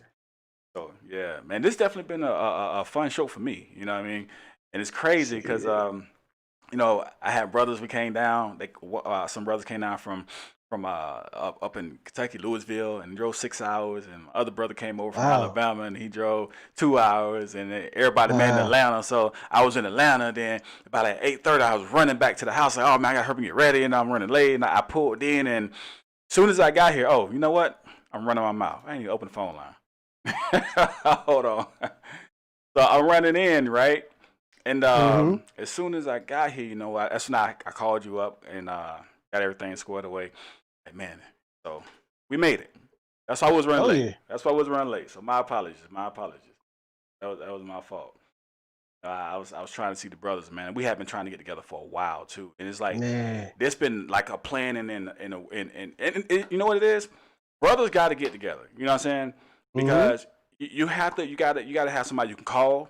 You gotta have somebody you can be around because you know at some point you need that strength. You need that energy. And if you ain't got it, That's facts right you there. know, yeah, because you need that, you know, because Mm-hmm. you get hit by temptation, you know, and I know you probably still definitely get hit by a lot of temptation, you know. So who you call when you know when Yeah. you're trying to be strong, you know, or when you even down, you know what I'm saying? So we Nah, definitely need that's brothers for that. absolutely facts right there. Done, I, done. I thank the Most High for my support system, my little team, man. Because like people, you know, every person needs somebody. You said when things come at you left and right, crazy. It's like the Most High. I thank the Most. You Con, know, con. that's That's nothing a but the blessing truth. I got as well, man. When I came into, I know a lot of brothers when they come into the truth, man, they have problems with wives or you know parents or family, siblings or whatever. Mm-hmm. I Mm-hmm. gotta get the praise of the Most High. I didn't have them problems. My wife, siblings, parents, everybody in truth. So that's a great That's support what's up. system we got. We For got a real. call coming in. Caller, thanks for calling Inside Nation Radio. What's your name? Where you calling from? Hi, my name is Joshua Hodges. I'm calling from Macon, Georgia. Macon, Georgia, right down the road. So, all right, real quick, Josh, before you ask your question or make a comment or anything like that. Hey, New Breed and Woody, y'all can hear him? Yeah. Yep. All right, y'all, and you able to hear them, Joshua? Oh, loud and clear. Okay, cool. We had problems last time. All right, so we good now. Go ahead. What's your question or your comment? Um, well, I really had a comment, and I guess it's sort of a question also, but it was dealing with the prophet Joel. I could turn y'all attention to Joel, chapter 3.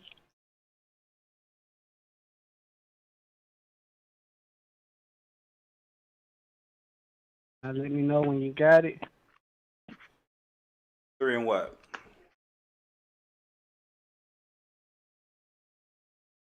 Should be. Got one quick second. I'm trying to locate it myself.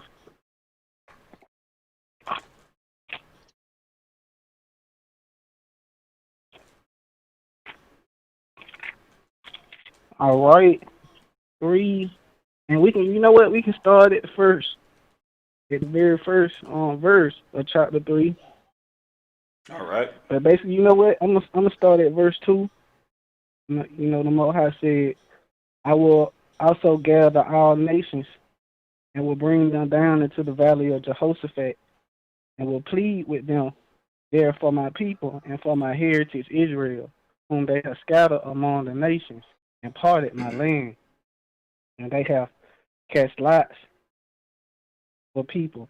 and had given a boy for an harlot, and have sold a girl for wine that they may drink. And for that particular verse, it's just, New Breed always touching on it how, you know, the powers that be, they're really taking advantage of our children and the runaways. You know, they're really taking advantage of them, trying to, when they say giving a boy for a harlot, pedophilia, even in the court system, the judicial system, pedophiles are let out with a slap on the wrist, and how they're trying to get our children, right? Mm-hmm. So, I just really wanted to ask, the brother Woody, did he ever witness anything, or did he ever see anything that would insinuate this scripture? And how do he feel about, the Most High, in his situation with this right here? Right now, it seems like Most High, he's pretty upset about what's being done to his people. Oh, and then, he also posed a question in the very next verse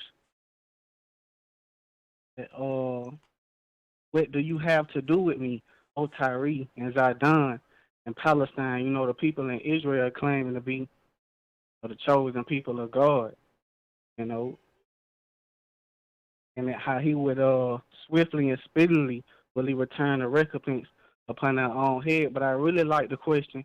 The most I said, like, he asked, will you render me a recompense? Like, what could you give him? For what you have done, you were taking his gold and his silver and his goodly pleasant things. But I just wanted the brother to expound upon that, and that, he throughout his matriculation through the industry, ever see anything that could shed light on these scriptures. And me personally, brother, from the beginning, I was always billed by my group members. And even on the unsung, they called me like the choir boy, or they used to call me like the angel Gabriel for sure. So like anything that, like a lot of things that may or may not have transpired or whatever, I wasn't there for none of that stuff. I didn't witness anything. I can say that Okay. as far as my personal life, I remember a story I could tell you when I was very young. Photo places where they got like the cardboard cutouts of the celebrities and stuff like that, and you could take a picture Mm-hmm. with the different celebrities. It was like a cardboard Mm-hmm. cutout of Hulk Hogan. So like I had went in, and my mom and dad had said that I could go in and take the pictures. So I remember the photographer saying like, Hulk Hogan got his shirt on. Won't you take your shirt off? So I'm a child. I don't know no better. I take my shirt off. So then he was like, Hulk Hogan got it. Hulk Hogan in his drawers. You should be in your drawers too. But it just so happened back in those days when we were coming up, a big difference in what we don't have now. Like the TV shows was actually education. So the week before that, it was an episode of Different Strokes where something similar had happened to Gary Coleman, where they tried to do that to Gary Coleman and what's his homeboy named Dudley. So because I saw what happened with Gary Coleman and Dudley, I knew to get out of there. So I ran, and the guy, like, I ended up like running and had to dive in between his legs to get through the other side to the door to get out back to the side where my parents was at for real. Whereas though the TV programming now is basically setting kids up for failure for real. Like they got different things, and Bad. I'm not going to get into what they are, but you already know that's being pushed and peddled onto our children. So I just wish that the parents of today would just be super vigilant in what their children are watching and reinforcing to them safety measures and precautions and stuff so that they don't get caught up into those situations, because it's definitely real out here, Yeah. as we all can attest to. God. It's definitely real. That was one of my when I first moved to Georgia, got on the police department up here. One of the first things I Mm-hmm. did, it was us, the department, the FBI, GBI, and we actually recovered a young girl from out of a hotel room.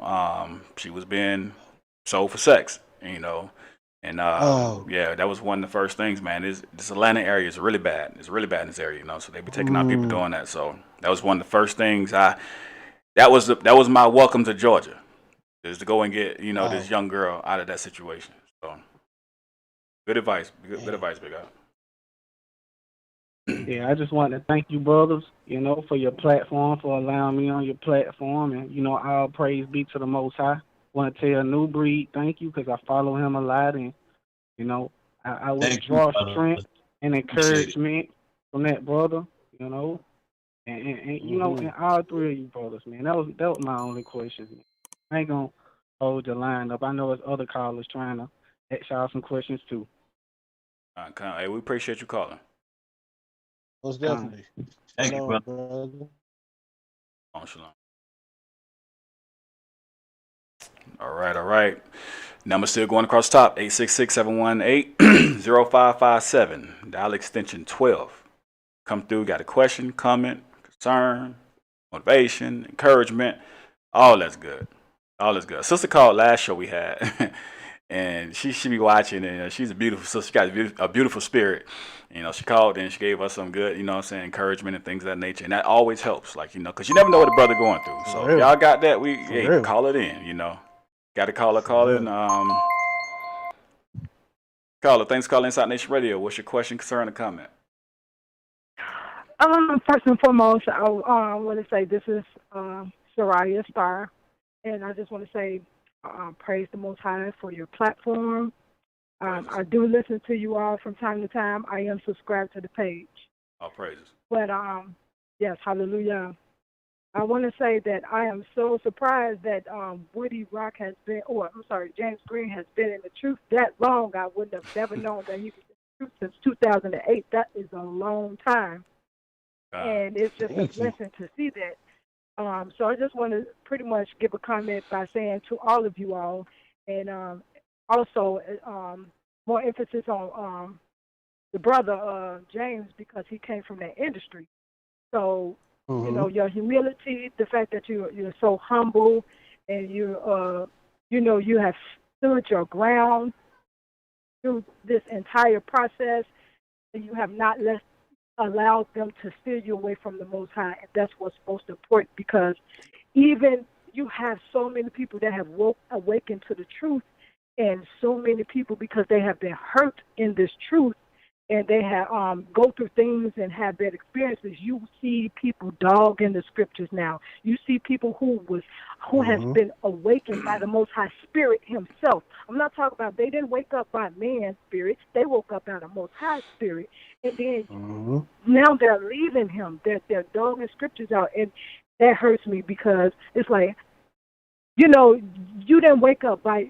You didn't wake up. Some people woke up because other people have awakened them, but those people who know that it was the Spirit of the Most High that woke them up, and now that they're dogging the scriptures out and dogging the Most High, it really bothers me and it irritates me. So I just want to say praises to the Most High for allowing you all, you, James Green, all of y'all, to stay on the path and just not allow people in general to get us off the walk, because we know it is His true spirit, and we know that the devil, Hashatan, will always try to throw in things to try to deter us and try to confuse and trick our minds to make us doubt Him. But we know it's His spirit that woke us up, none other than that. So, that's a beautiful thing, because as the scripture talks about the different seeds and how some fall by the wayside, that stuff, you really see it in this walk. I've been awakened since 2011, and I have been seeing people, fall off the walk. It's just knowing where the people.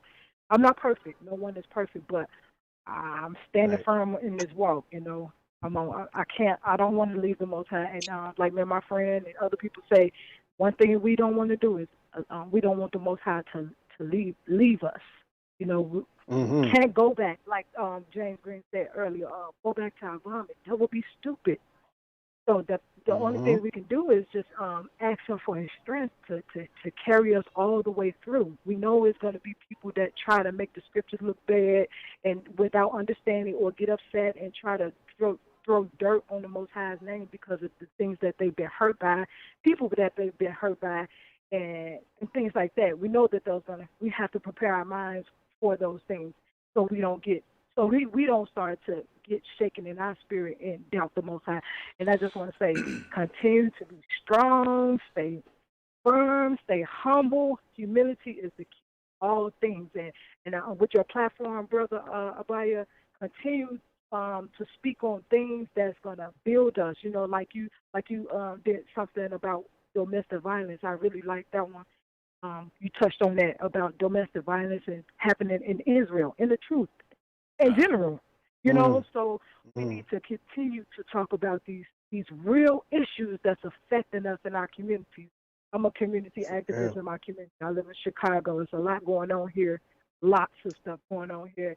So, you know, and I'm just trying to do my part. You know, you have to be involved and just one scripture I like that the Messiah said, it is the sick who needs help, not the righteous. If we just stay among our own people and all that stuff, we are not the ones who really need. We got to go out. Our people are sick. Our people are really, really sick, and they need our presence. They need humble presence around them. And so I just pray that the Most High keep y'all grounded in humility, each and every one of you brothers, and I pray that He will continue to cover y'all in spirit and in truth, and bless us so we can endure to the end and make a difference in our communities. And so when we're called to our end, don't know when we're gonna leave this earth, but when we're called to the end of our life expectancy, that the Most High can say, "Well done, good and thy faithful servant." So I just wanted to say that. All praise. Thank you so much. You're so welcome. Most High bless you all and keep you. That's all I want. You too, sister. Say that. Okay. Shalom, sis. Shalom. All right, we got another caller holding. Normally, I get 15 seconds between calls. It ain't doing it. Caller, thanks for calling Inside Nation Radio. What's your question, concern, or comment? Shalom, shalom, my brethren, my kinsmen, according to the flesh, who are Israelites. What's up, Big Ock? What's going on? This your brother Mark Israel, for those who don't know. And shouts out to Baya. Appreciate your show, New Breed, and our beloved brother Woody, man. It's very, very courageous of you, man, to come on this on the show. It's very Thank you, sir. Especially with all day. I can't hear you. What was that? I didn't hear. What was that? What you say, New Breed? No, I was talking about the fireworks. Oh, you heard them? Yeah, they going in out there. My bad. Go ahead, Big Ock. Oh, well, hey, I made it to the crib. All praises. And yeah, all praises. So my question is for Brother Woody. What was the greatest temptation being in the industry and being in the truth that you went through? What was the greatest stumbling block? I had no money. Right? And really just people pleasing more than anything. Just worried about what people was going to say about me or how people were going to feel about me, coming out, because I already knew that I didn't belong there and I didn't want to be there. Like, it was the sister from Michigan. They used to come to our shows. Every time she would leave the show, she would minister to me. She would come to me crying, telling me that the father wasn't happy with me being there. He didn't want me to be there. So, like, after her doing that for, like, years and years, first I used to cuss out. But then, like, I've started, like, really saying what she was saying, so I knew what I needed to do, but just worried about how people was going to receive me and what was going to be the feedback afterwards. That was the biggest thing. Girl. Definitely. All right, that was all I had, really, real quick, fast, in a hurry. Shouts out to the panel. Shouts out to the host. All praise, honor, and glory goes to the Most High. Exactly. And shalom, my brothers. Shalom. Hey, that's my brother. I told y'all he drove. He actually just drove. He drove 2 hours from Montgomery to come over to Alabama to see us, and then he drove back, and he said, I'm going to catch the show, too. So that's one of the brothers I was linking up with. That's my brother right there. I remember hearing him speak on one of the videos I watched. I like how he speak. He sounded like he could be like a host. Yeah. He hosts with me every now and then. Okay, yeah, he sounds real professional. Caller, thanks for calling Inside Nation Radio. What's your name? Question, your comment? I'm on here now. Yes, ma'am. Hmm. Shalom. I was on hold. Turn the Well, show down in the background because it's gonna be a delay. It's gonna be a delay, so you gotta listen to us through the phone. okay, true that. Yeah, I'm gonna take my headphones off. Um, well, hi everybody. Um, my name is Hey. Maria, and I'm kind of a private person though. Like I didn't want to really give out all my information and stuff. Like people crazy out here. Yeah, I'm But private too, so my we two of a kind. So you in good okay, hands. all right, it's all love. So like I did have Most like two definitely. questions or whatever. Um, yeah, I be watching the show a lot and everything. Mr. James, um, it's amazing that you up here today. I don't feel like it's like by coincidence or whatever, and I'm thankful that Hmm. you changed your life and everything. I definitely did. I still do. I like the music. I grew up in that era of the '90s and stuff. Hmm. So I love the group and the music and everything.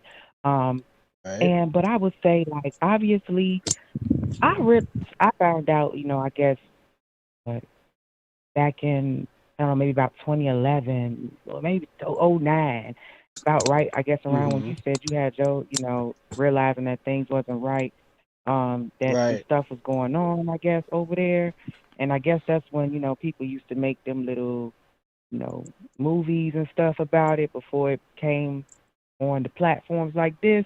It was just like little Hmm. mixtapes. You know what I'm talking about. So Right. Right. Yeah. um yeah, Griff and all of them.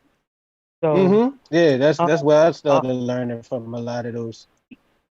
yeah, so it's crazy because it's sad. Like I have a relative that I feel like they trying to be into the music and stuff or something. I just noticed a change in them. Like once they started Mm. doing that.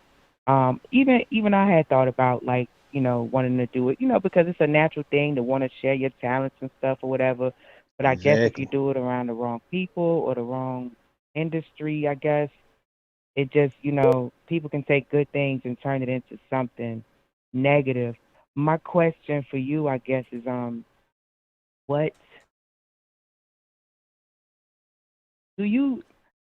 Because I didn't see the beginning of the video, so I don't know if y'all had touched on this already, but Hmm. if there was like a sign or something to look for where you felt like your family was like trying to betray you, because I don't know, I guess I'm the one that I'm aware of stuff. They are too, but I guess they want worldly stuff, so I guess they'll do whatever for the worldly stuff, the money and whatever that people is promising them. I don't know what they being promised, but I just noticed like they start throwing up little signs and stuff a little different. They already kind of I guess gang affiliated, so it's like you Oh know, man. this is just, you know, so now with, the music and stuff, I think that, you know, I don't know what they on. That's the kind of the way I look at it. Like, obviously, we might want two different things, like, in life, if that's the end game. I don't even know. I guess my question was like, do you feel like it's certain things, like, you know, did they ever ask you to hurt people for this? Nah, like I said, you probably missed it, but like I was always looked at as like the quiet boy, the angel or whatever out the situation. So anything, if those conversations took place, I was never there for them. Like I was never came at no time. Like the Right. only place I heard about stuff like that is the same place like you, like on a different griff and all the different industry exposed and stuff like that. I would hear things like that, but like me personally, I never experienced anything like that myself. All praises to the Most High. Like I'm blessed. I feel blessed that He sheltered me from that. But nah, I never experienced that. Right, right. I mean, I understand that, and I have heard people say that I guess some stuff they don't do, some people don't do stuff around everybody because they be knowing that they not really gonna be with it anyway or something. So Right, I right. don't know.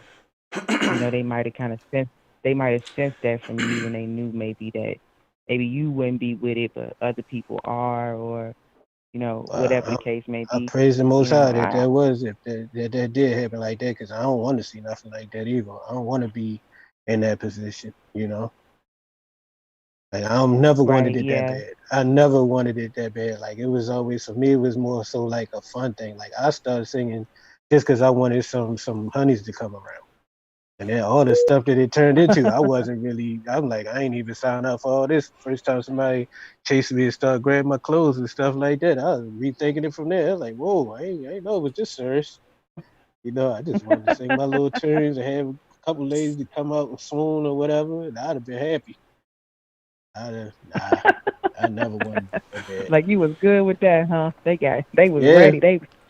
Boy, yeah, that was then. Now, boy, now I guess you be, I guess, somewhat thankful if you can have a concert or something. But I don't know. As far as the times that we are in now, what do you feel like about the stuff that's going on, and like you feel like this, like, I mean, I know we talk about it a lot and stuff, like on the channel, and just in general, people be talking about it. Like, do you feel like this is like gonna be like, I don't know, not the end, but like, do you feel like all the evil people gonna get got? Because I hope so. Lord, I hope so. Lord, let the evil people get got. I'm so tired of folks. They be getting on my nerves. Oh my God. Oh yeah, I'm well. with you, sister. I hope so too. Don't they get on your nerves? New breed. Oh my Yeah, God, folks be getting on my nerves. Lord, take them away. Oh, so tired.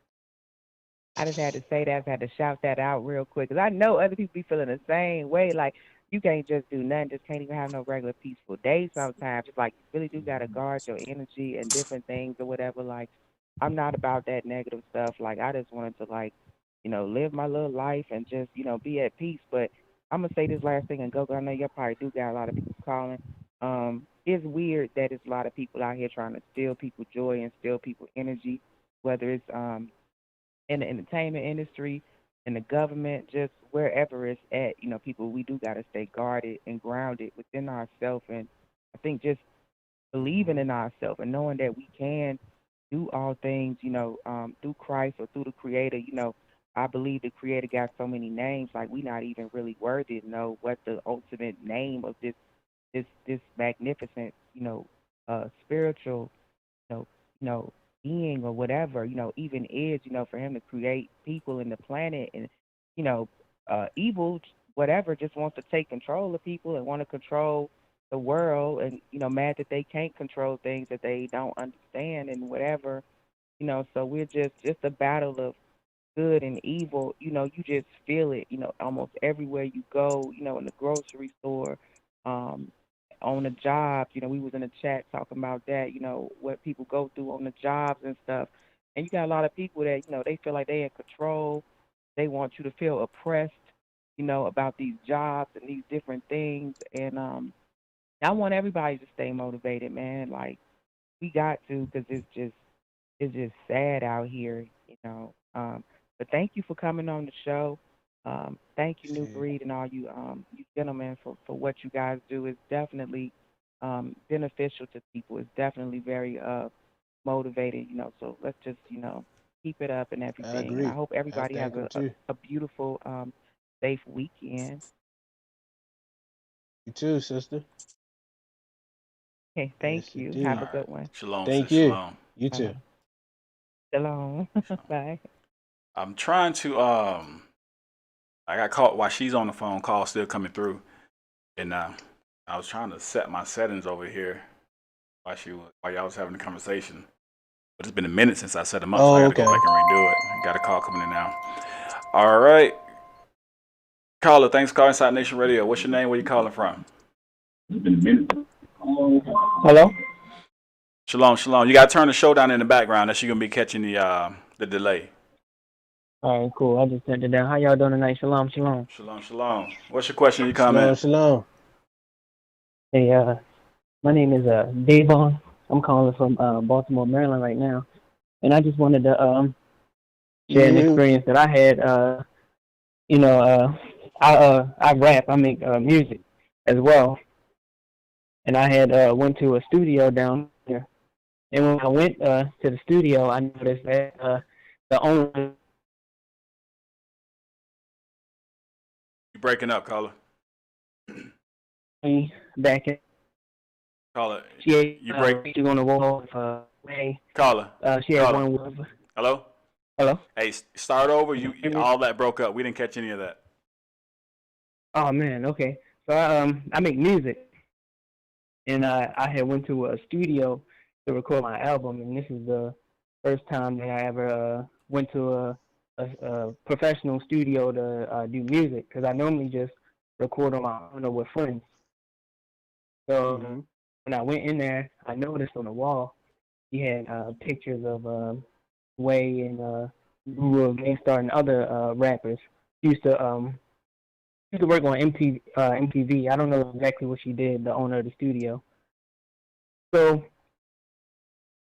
client after me. So when I went in to record, I noticed I had got a weird feeling. My body started shaking uncontrollably. And I wasn't nervous or anything. So I'm like, this is kind of like this feeling. So after I got done recording, I was about to just leave and be on my way to go home, but I had saw a friend walk in the door. So she had another client, and my friend, he was like, "Hey, come with me into the back room. I got my own studio section. I can listen to your song that you recorded. I can play you some of my stuff." So I go back there, and I let him hear my song, and in the hook for my song, it goes like, "Who am I? A vessel created on a fly. By Almighty, I'm that guy. I'm the light in the night sky. You ain't reaching my high. Shooting with the stars like a drive-by." So after he heard that, he heard stars, and he focused on stars. And he was like, "Oh man," he's like, "Oh, so you know about stars?" The room was in black and red, and I know about the colors in the Hegelian dialect, and how they use colors to play with the emotions and programs doing and things like that. So you see these colors. He's like, "Man, I've been doing industry. I've been trying to go to DC and take obelisks and put certain symbols in my videos to get put on, but they ain't trying to let me move up." And I was like, all right. So I heard him out a little bit. He's like, "I'm looking for the next Drake or whatever. I'm trying to get somebody that can get to the next level, because that's why I'm still producing." So he was like, "Man, I heard you put down." And he was you talking about you on another level, but hey, caller, you ain't there yet. Real quick. I don't mean to cut in on you, but we got like a 15-minute before it drop people off the line. Go ahead and get to your. Go ahead and knock the home run out the park for us. Not trying to be rude to you, or just ask you a question. Fine, I appreciate it. Yeah, so basically, was trying to get me to join him and worship the devil. He basically was telling me, he was a gatekeeper. He couldn't move up, but he could help me move to the next level. And if I got to the next level, maybe I could show him things. Have you ever had anybody come to you? This is for William. Have you had anybody and say that they can move you up to the next level?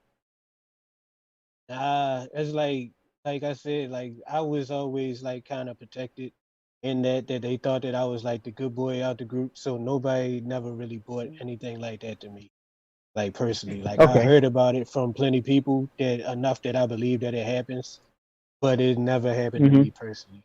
Yeah, I thank the Most High that it happened, but nah. Right. Yeah. What about you, New Breed?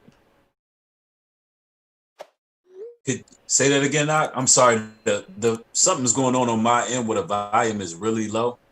I heard my name though.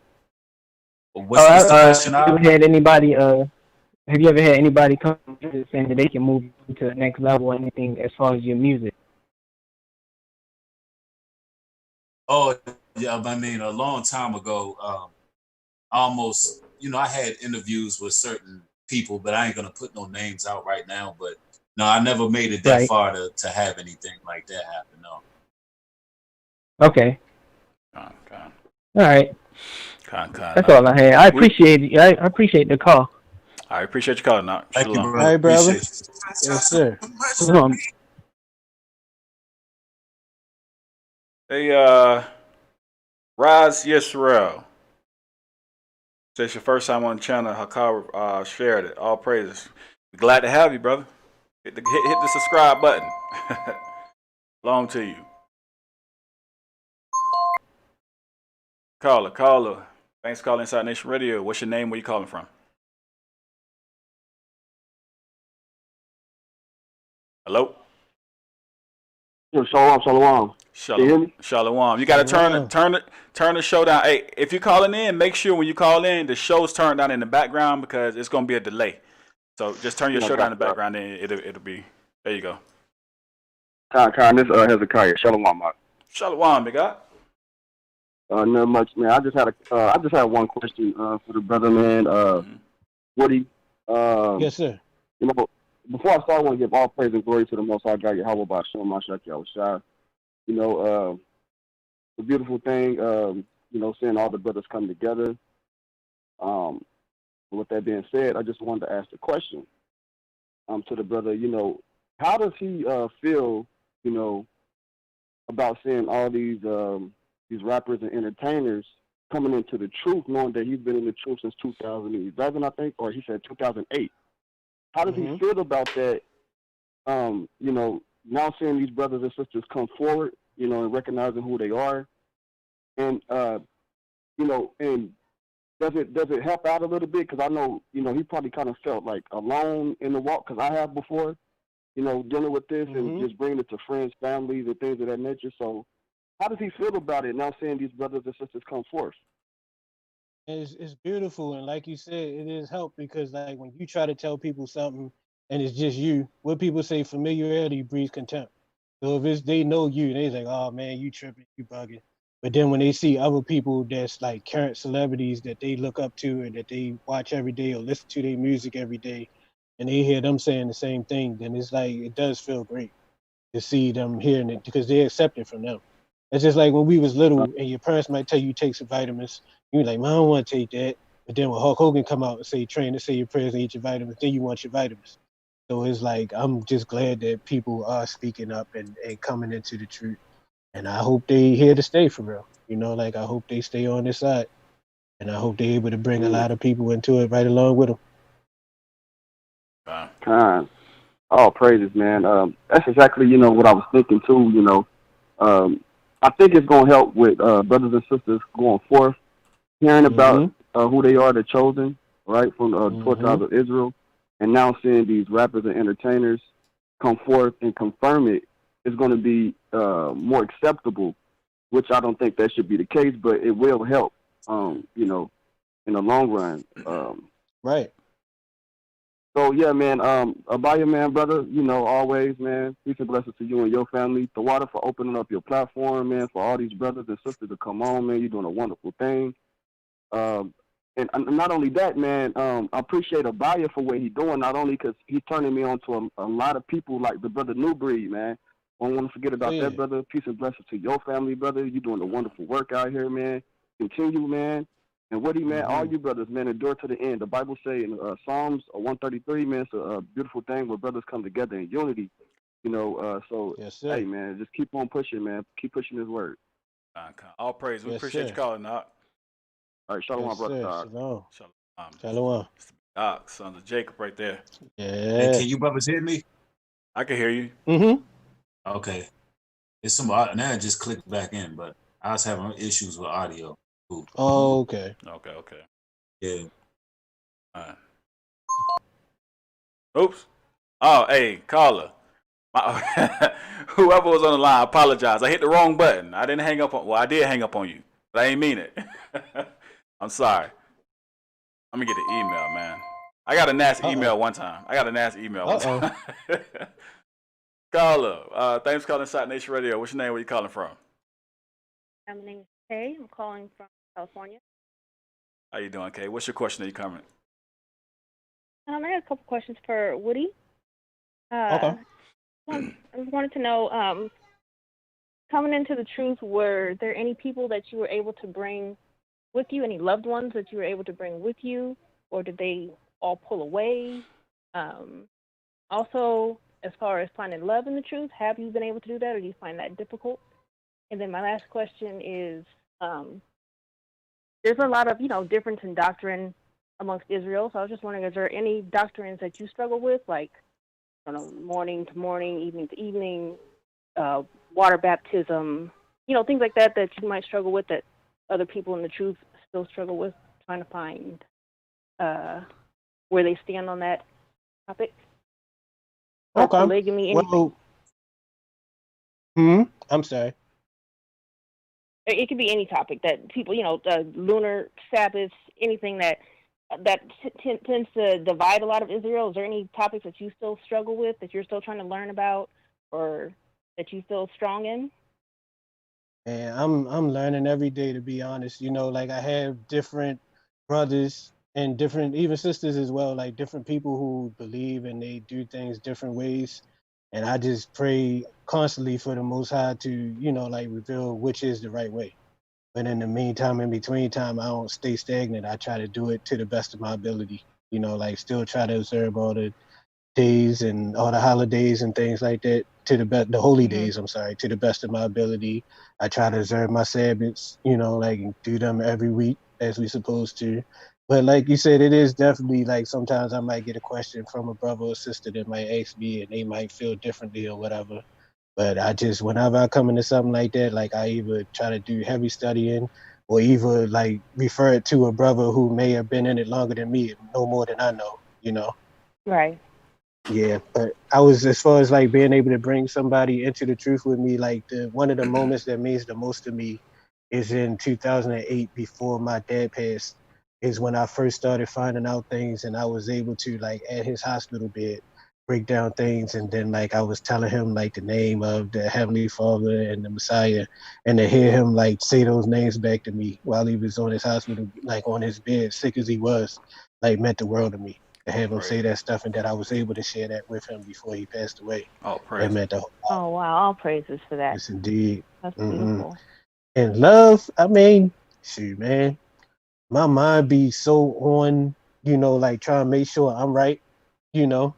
Hmm. But the Most High have blessed me to come across, like people, and like it's a particular sister who's, man, like ever since I met her, she's been, like on point with the truth. Like she don't buck up against stuff. It's like if you tell her what it is, like she's not stupid. Like if you just tell her it say A, B, and C, and you can't show her where it say A, B, and C, then she not going to just go along with it. But to have somebody that Hmm. when you do pour these things into them, once you show them that this is what the book says, and I do have a sister like that, that she's very receptive, and I've seen changes in her in the time that we've known each other, and that's a beautiful thing to see as well. So I just do feel grateful, and all praises to the Most High for the people who He does put in my life and the impact that He allows me to make, as well as the impact that some of them even make on me, for real.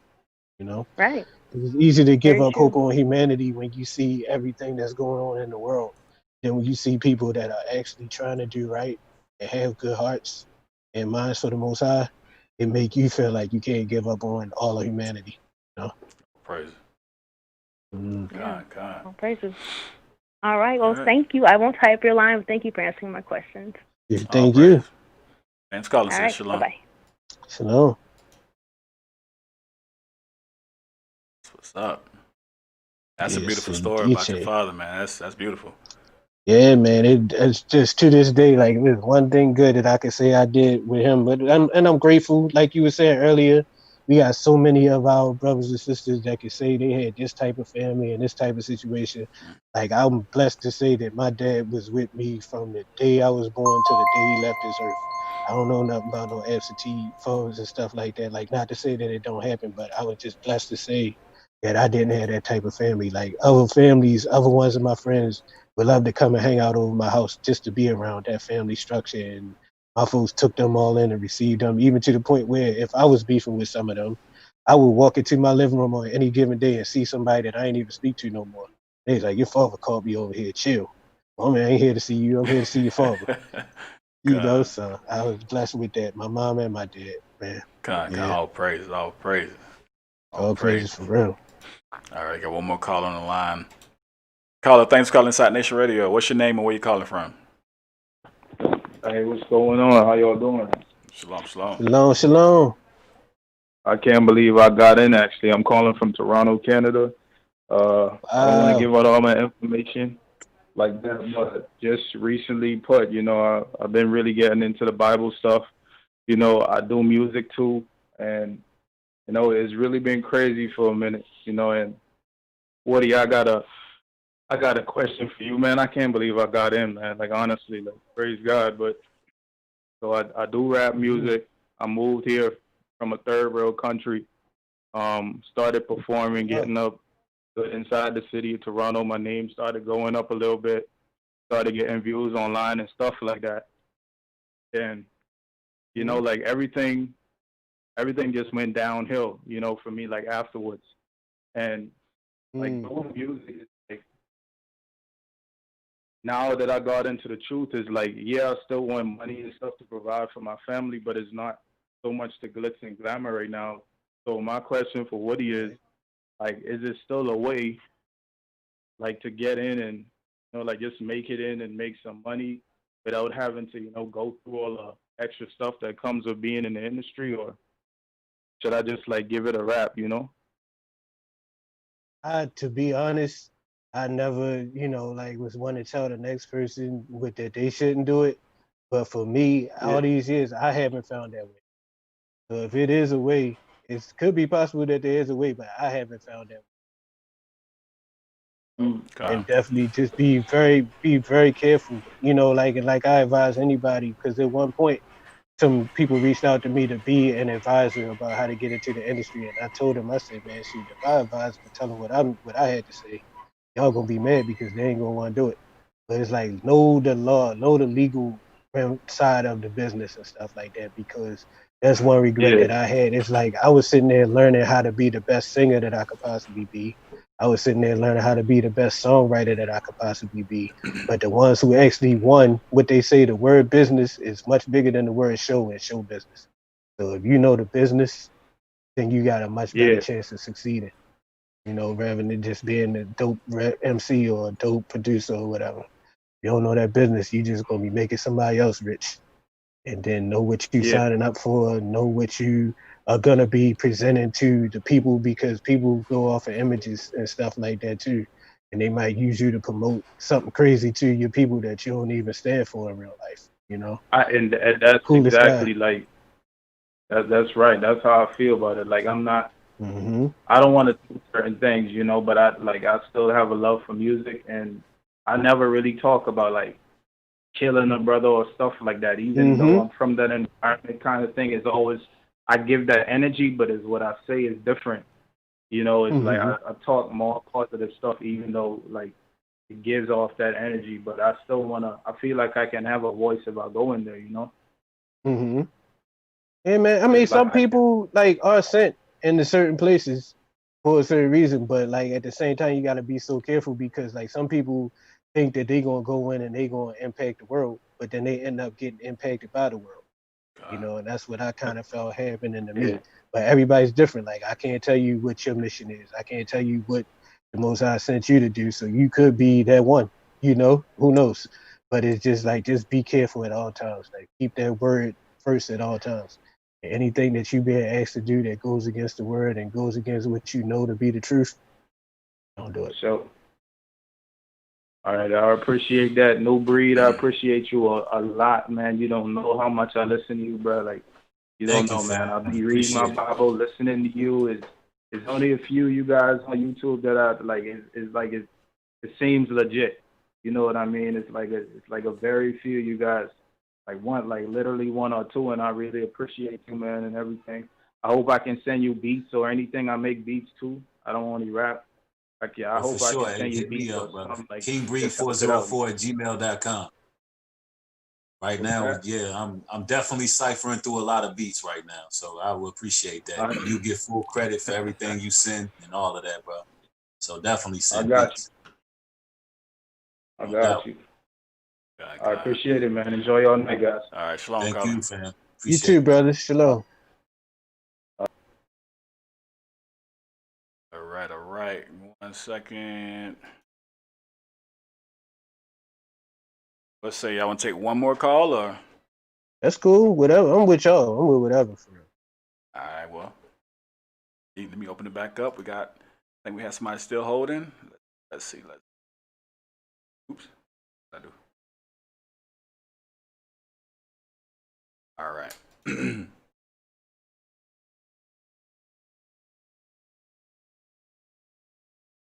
All right. Phone lines open. Right above my head, 866-718-0557. Extension 12. Extension 12. All praises, brother. You're definitely touching a lot of people tonight. So it's definitely All praises a to the blessing. Most High, man. All praises. Trying to do my work. Y'all brothers get it in on a regular basis, so I get to be here tonight to put a little work in. I'm glad to be here, man. Con, all praises. Praises, bro. Appreciate you, man. Carla, what's your name? Where you calling from? Thanks for calling Inside Nation Radio. Calling from Virginia. All right, what's your question or your comment? Yeah, I've been trying to get to New Breed all this time, man, and I'm from Jamaica. Con, go ahead. You know, yeah, What's good, bro? like I feel like my life been blessed so much to be over here. You know, God bring me over here for a purpose. I've been writing this book called Spiritual Awakening, and the Most High, you know, been blessed me with a lot of insight, and I've been awakened to this truth since You Jamaican, brother? 2014. Yeah, Jamaica, from Kingston. Okay. Yeah. Cool. So you know, one of your video that really caught my attention is when you do the one that I think it's you would never fit in a crowd, like the most I ever planned for you, and I think that video you do, it opened up my mind, it opened up a lot, you know what I mean, and I've been targeted a lot of times, I've been tested and tried in my marriage, my relationship, you know, like God gave me a vision when I was in Jamaica when I was about a teenager. Told me that I'm gonna be over here in America. He showed me a lot of stuff that's gonna happen. Gonna be a lot of crime. Gonna be a lot of blood. Like all of this protesting been going on. Told me that it's planned, you know, and he showed me. And but when I watch your video, it's like me and you on the same frequency. Like stuff you say, he revealed it to me before.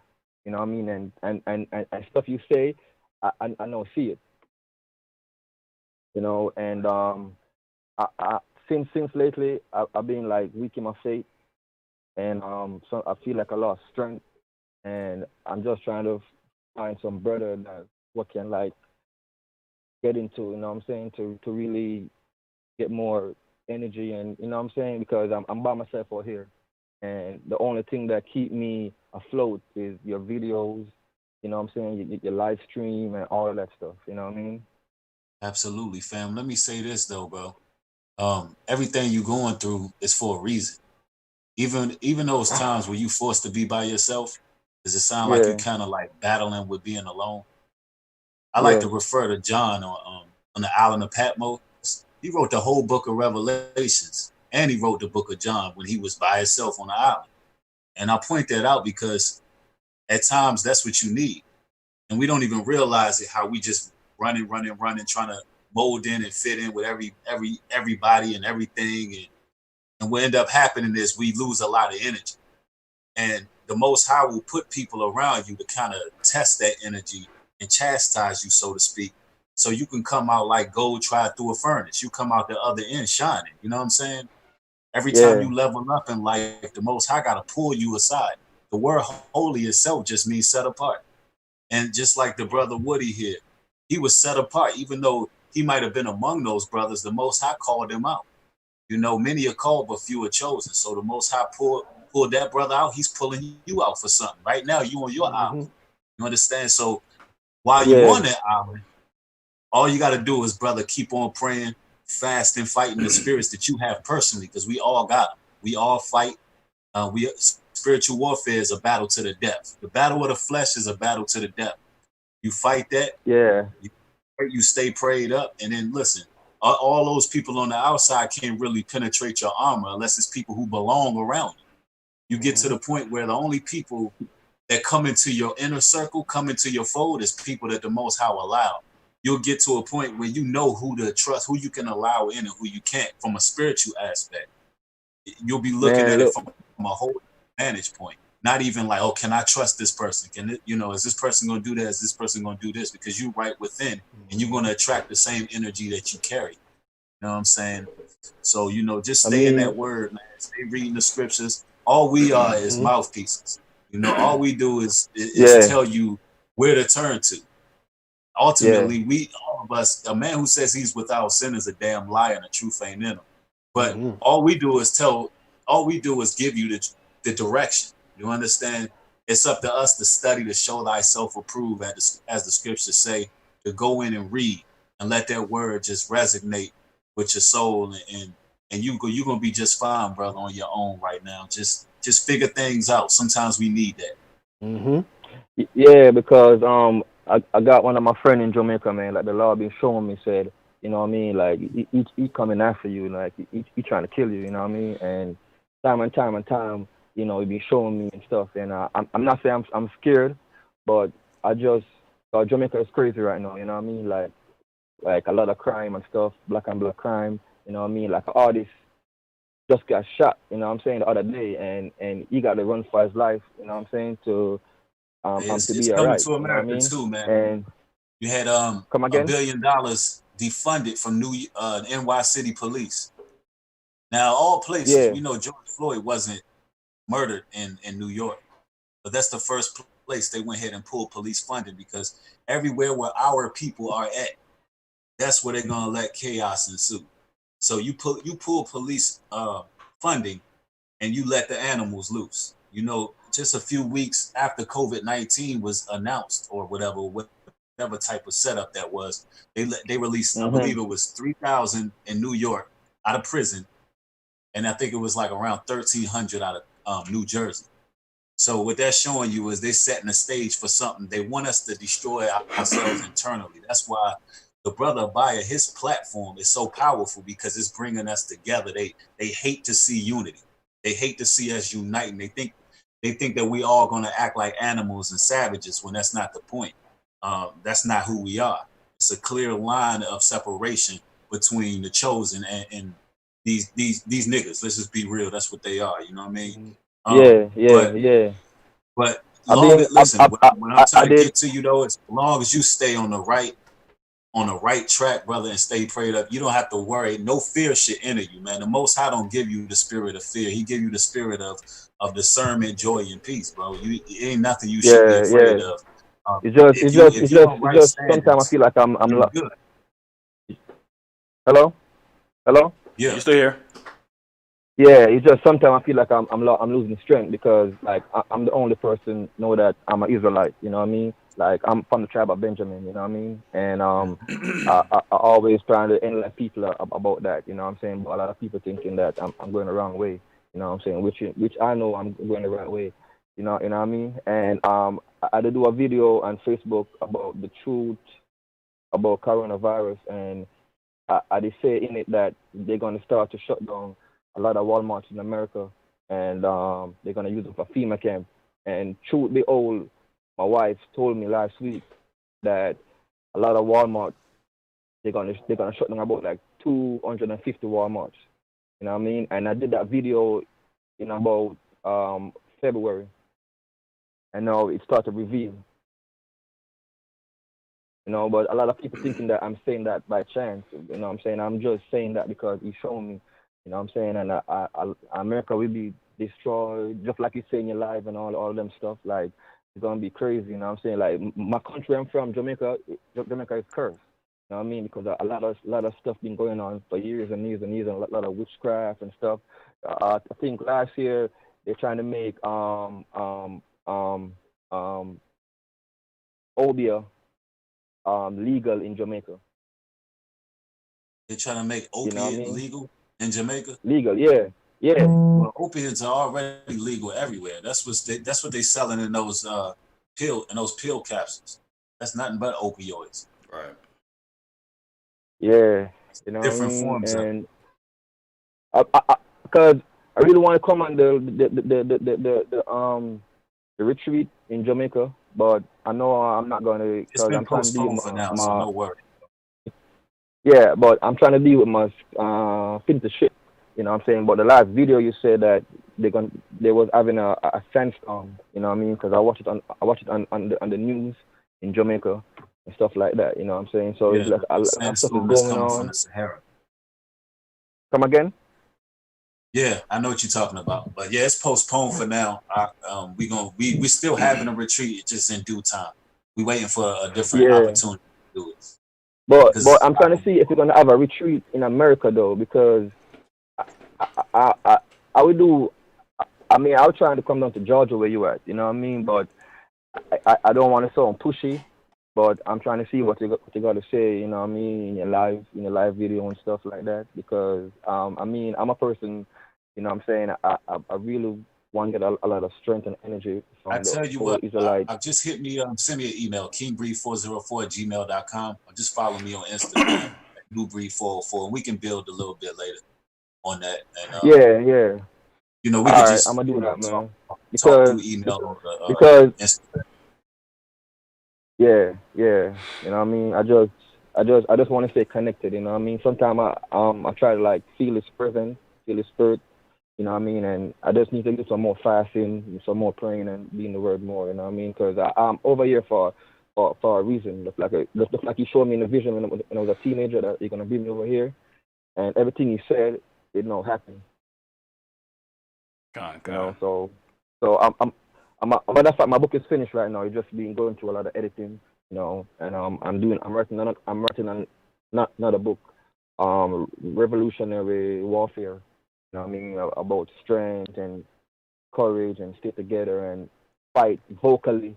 You know what I mean, not physically but vocally, because our voice is powerful. You know what I mean, as strong black people, our voice is powerful, and once we come together with our voice, that's what they hate. You know what I mean?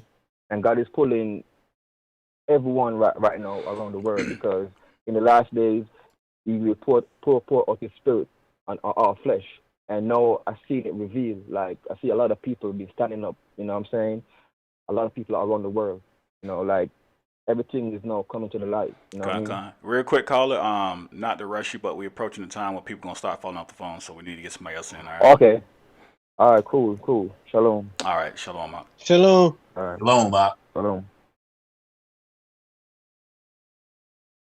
Okay. All praise. How long we been on so far? I don't even. They don't took the. We're on this new YouTube channel. They used to give me a timer on the other one. I never see it. Oh wow. All right. Let's get one more call in and.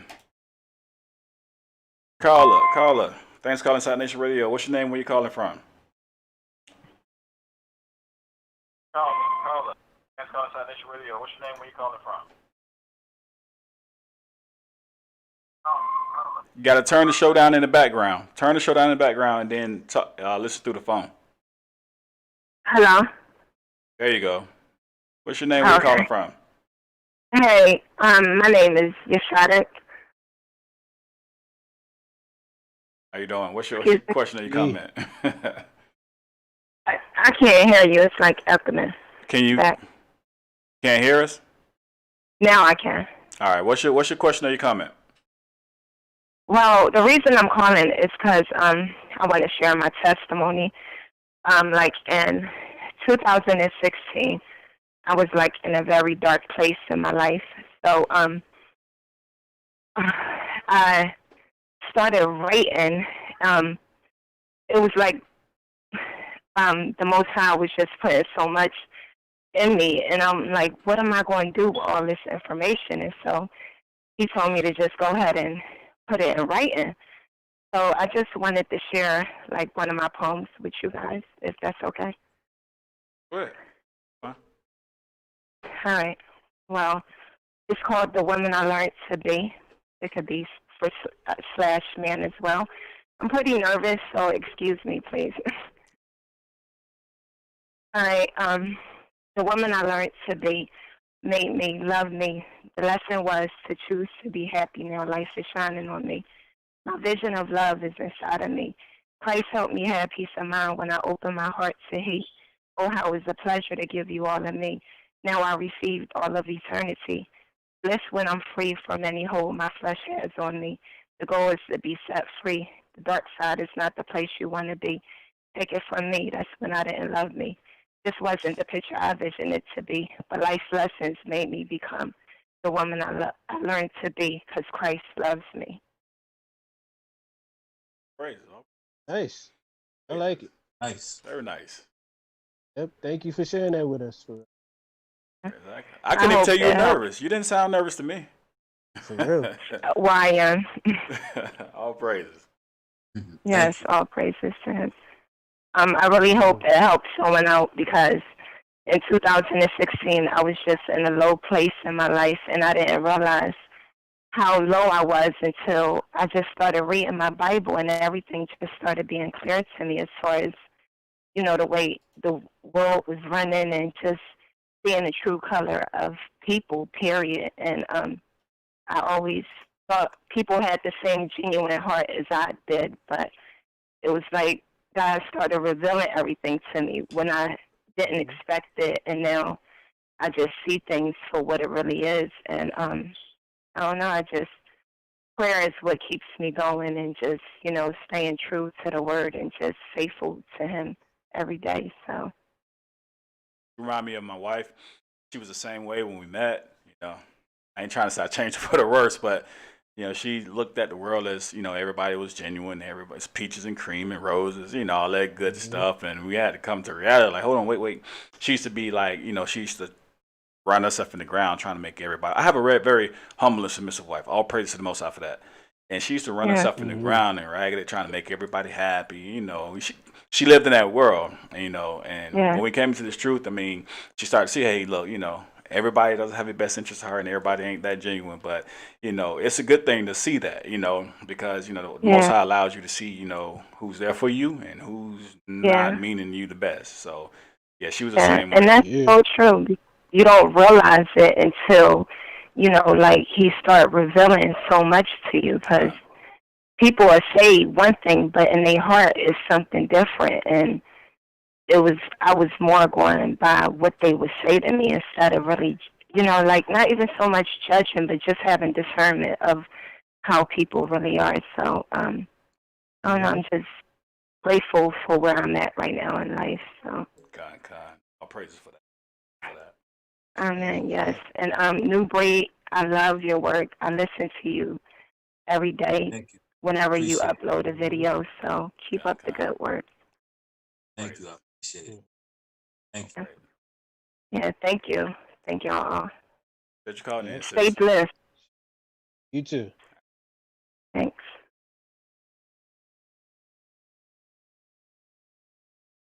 Hey, I gotta say this, man. I'm in and out looking. I'm doing like a million things while y'all conversating, but I'm in and out and I'm looking at the the comment section. This is, if anybody's ever watched the show before, I know all the subscribers ain't on this channel because we switched from one to another, but any other subscribers, as you continue to come over to the new channel and you see this comment, look at the comment section, the live comment section. This is the most peaceful comment section inside the Nation of Had, and we've been doing this for 2 years. I've never seen the brothers. It's like y'all brothers brought a certain peace to the platform. Like, you know, people just, you know, really, you know, flowing with the Most High and just in the spirit, and just like it's really good to see. Like, this is a very peaceful comment section. Normally, well, I ain't gonna say normally, but there have been times where, you know, off topic here, you want to debate on here, and yada yada yada. But this is a very peaceful comment section. It just goes to show that. Brother, I just feel like, you know, and the Most High is with you, Spirit's on you, both you and New Breed, you brothers. To me, I'm just recently meeting the brother Woody. I've been knowing Breed for a while, and just from meeting you now, and already knowing Breed for a while, you brothers some very humble brothers. You know what I'm saying? Some brothers I can definitely believe I can call, you know, talk to. I respect, and I just want to tell y'all brothers that y'all brothers inspire me, and I appreciate it. I really do. Likewise, brother. You know, like I feel this. I share the sentiment. Like I said when I first got on here, when we first came on, I share the same sentiment of a lot of the brothers and sisters that called in. It's like when I heard Breed for the first time, it was just like I heard somebody that I know. Like I knew him, but I didn't know him. Like just like a brother I grew up with or something. Like in the way that he delivered the word to the people is just like it's so plain that you can understand it. Like the brother that called in from Jamaica, I felt it. I felt him strong, yo, because like I felt the same way when I first heard you speak on certain topics. I felt like that, but I never heard nobody else say it out their mouth. So to hear you say that, to be used to say that, then when he introduced me to you, brother Abiyah, and I was able to check out some of your interviews, see the way that you was carrying it with people, I was like, man, stuff that a lot of brothers only dream about. To be able to have brothers like y'all that they actually reach out to and conversate with when you're going through something or something a little funny or you want to ask some questions and stuff like that. I just thank the Most High for both y'all brothers and what He's using y'all to do for real. Like sincerely. All praises. Likewise, family. Appreciate you, brother.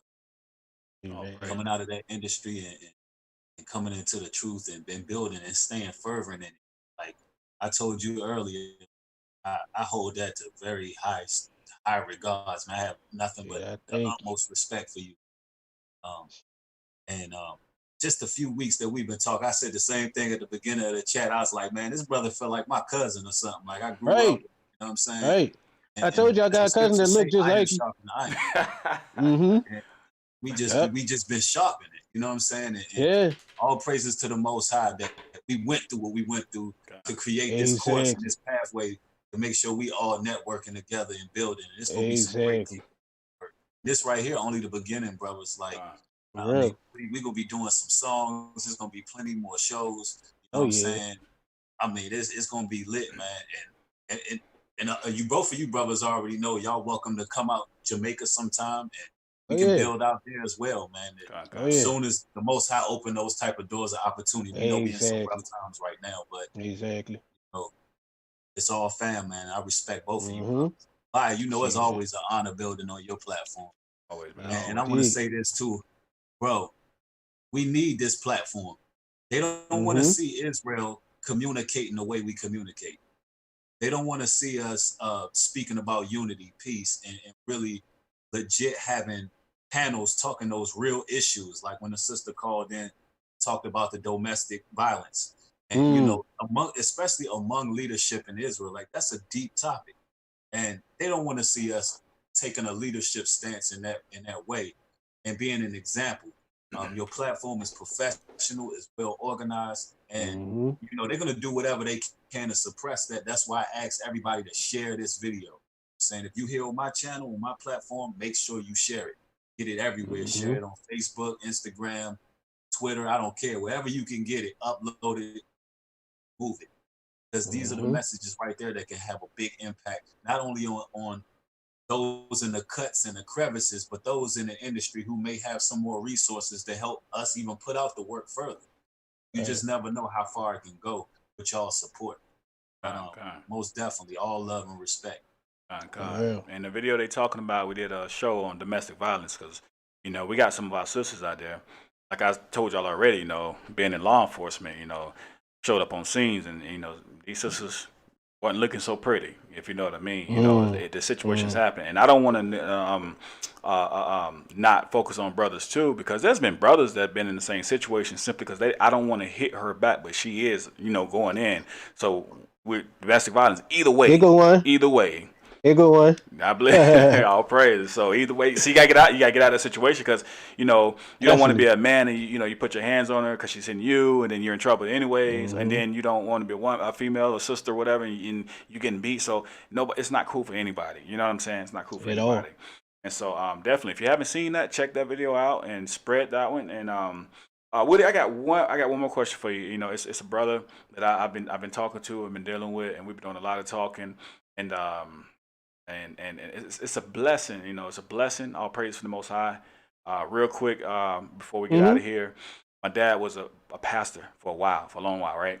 And you know, he tried to give the truth to his, you know, church, and you know, they pretty much everybody like left. You know, they didn't want to hear the facts. You know, although we can you know prove this scripturally, you prove it scientifically. We use archaeology, history, whatever you want to prove. We can prove we the people, right? And we need to be in this truth. And so they didn't want to hear it, so they pretty much left. And with that being said, it's like people are in Christianity. It's like it's hard for them to accept the fact. And there's and it's been the brother I've been talking to. You know, say he left the Christian church a while ago, but I didn't know, he's old school mate, and I haven't talked to him for a good while, years, you know what I mean? He's like, I talked to him, he's like, long time, like, yeah, like 20 years, man, Wow. But he had been watching the show, and so he called me, and we had a conversation, we started talking, and we started going through the Bible, going through scriptures, and, and it just like, he was like, wow, you know what I mean? And so he started seeing things, and so he texted me, and told me, asked me, can I ask you a question? And it says, to ask Brother Woody, what was his first steps in his journey once he became woke to the truth? Because I'm trying to figure out my first steps and how can I start? Because I'm very new to the truth as well. So, what was your first steps, and how did you start off? And how were you led? Man, it was a brother, like I was telling y'all, that used to like really like call and have Bible study with me like one-on-one, like once a week. Like every Sabbath he would call me and go through the scripture. He started with Deuteronomy 28 and 68. Then he would read me like some of the history. He would go through Kings and different stuff like that. And on top of that, like it's sad, but it's good at the same time because we still got brothers like y'all, but like it was a lot of stuff on YouTube that you can't find no more. There's a lot of teachings and stuff that was on there. A lot of teachers that were on there that the Most High like directed me and let me find their pages. Like a brother named Kazakya. I think he's originally from Chicago, but now he's like out of like closer to me, closer to living where I live. He was real plain to understand. Like there's some teachers who actually are Israel and know they're Israel now that actually came from the Christian church too. Right. So it's like the spirit that they teach in is easy to understand because they almost talk still like preachers, but they saying nothing but the truth of the Bible. So like if I definitely could shoot you some of the names. When we get off the air or whatever, I could shoot you some of the names of some of them, and you can like send them to him that he might be able to check out some of their stuff that like they make it real plain and in that same style, so it's not such a stretch. All praise. Yeah. All praise. Definitely. So he's watching and know. Oh, one more thing. I'm sorry.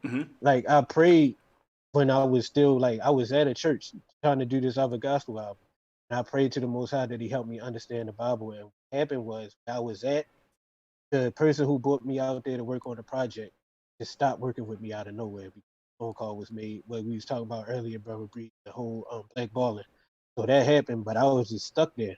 And so like I went to read the Bible and I opened it up, and the first thing it said was in Proverbs. It said, "Do not be at your neighbor house too long, lest he start to hate thee." And it was like that happened right there. And then when I read it, I understood it. So that's how he told me to understand the Bible. Like different things would happen to me, and then I open up the Bible and it'll say that exact thing, plain as day, like that exact thing. So it's like pray and ask. That's the most important part. Pray and ask the Most High to bless you, and also ask him to deal with you gently. Because some stuff, if you don't pray for that and you don't ask for that, put that little buffer on there, some stuff you learn might be in a kind of rougher way than what you expected to learn it from. So just ask him to deal with you gently. All praises, all praises. Hey, listen. Excellent show. All praises. These brothers came on and blessed the platform. And always, big out New Breed, always, always, anytime. You know what I'm saying? Anytime. And I'm extending the same thing to my brother Woody. Anytime. You know what I'm saying? Anytime. We need to do this on a regular, and just, try and help Israel and help each other the best that we can, man. That's where it's at.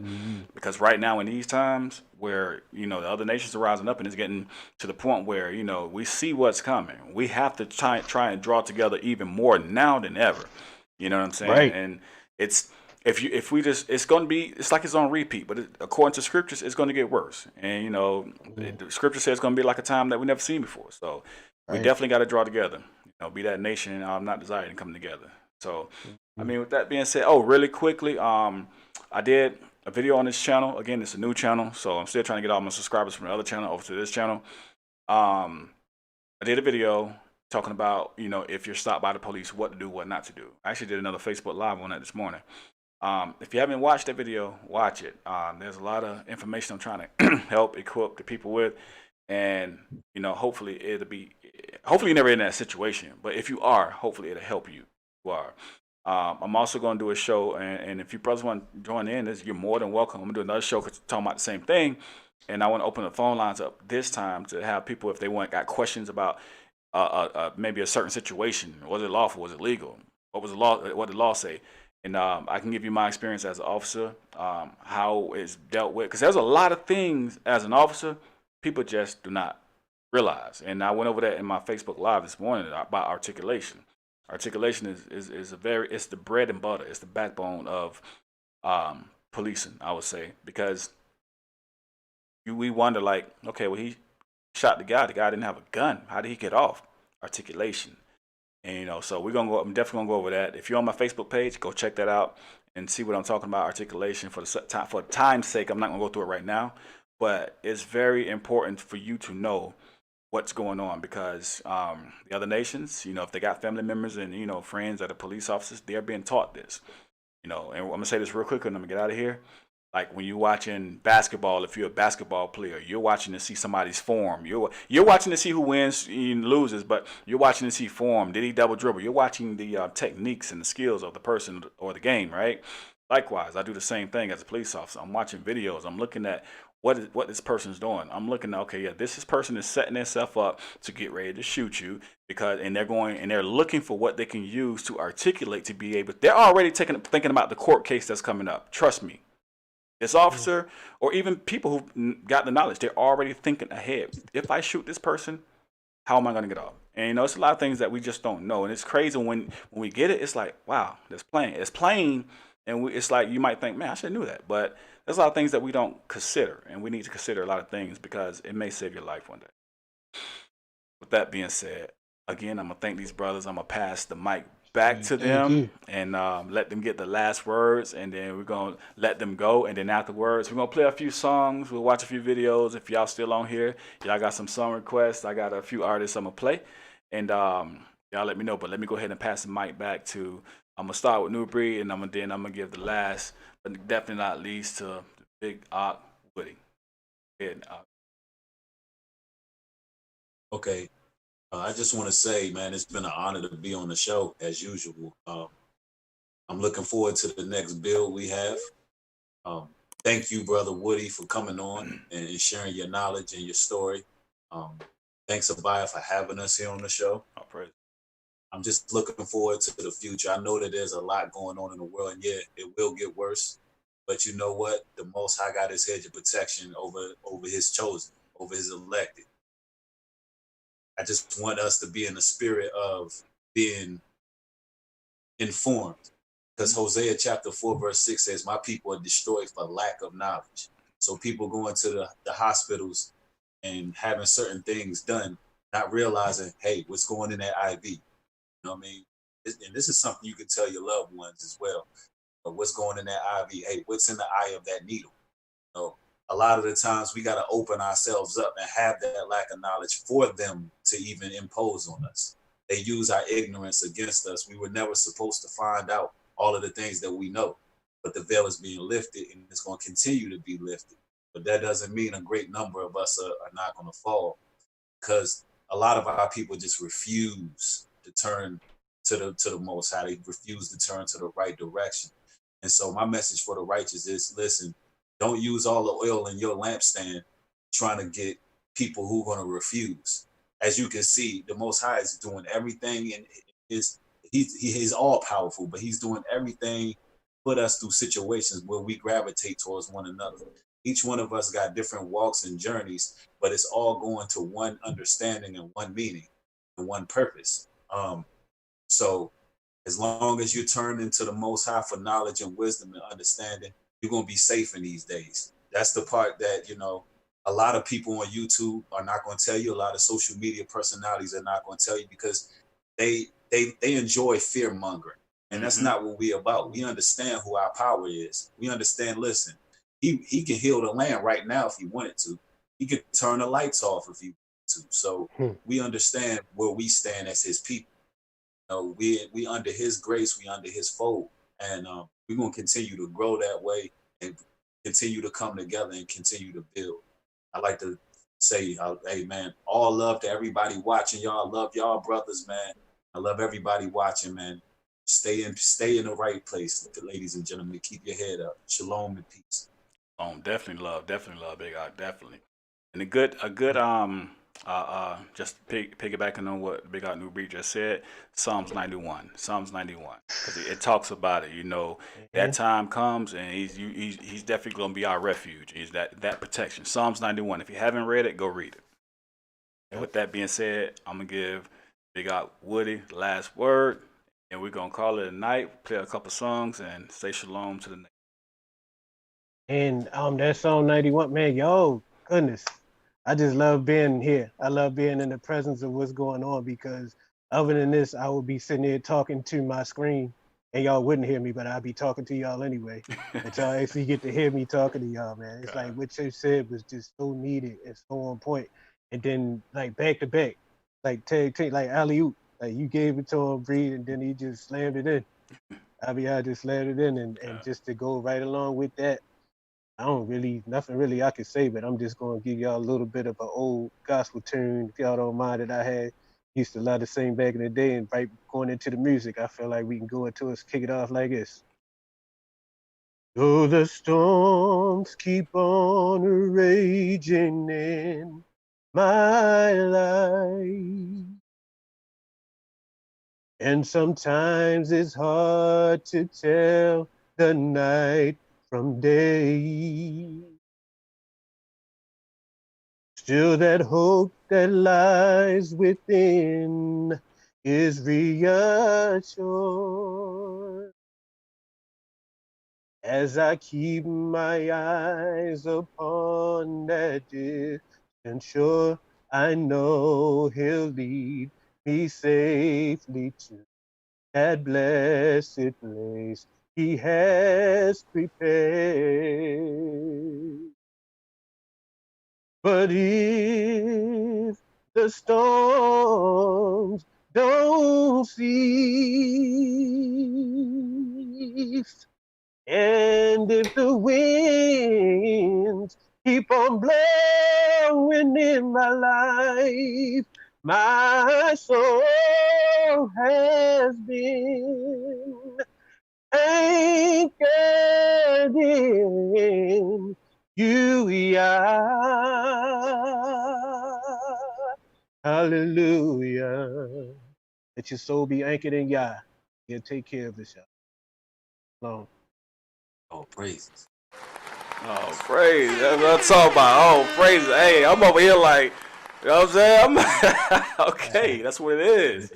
That's The what it Ru is is. in here. That's spirit in there, bro. It's That's here, what's up. man. That's what it is. Oh, praise again, man. I feel good, man. I feel good. You know, I haven't felt like like this after showing. It's been some while. It's been a while, so I feel good, man. All praises for that. All praises. Awesome way to kick off the Shabbat, man. You ain't got your folks with you in real life that you can bring it in with. Ain't blessed to have a squad in town with you. You don't hit with these, brother. But that's what I do. That's how I bring mine in. That's to be able to be here with them this time. Yeah, man. Hopefully, most I willing, we get to do it more and more, and even maybe one day even get to do it in person. Definitely. I love that. Definitely. Yeah. I'm down. All praises. Then we're gonna say shalom to the brothers. Hey, listen again. Y'all have a blessed Shabbat. And until next time, shalom, shalom, shalom. Peace.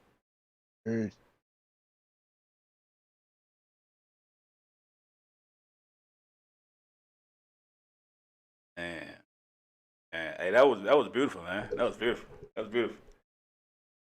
Now I was looking at.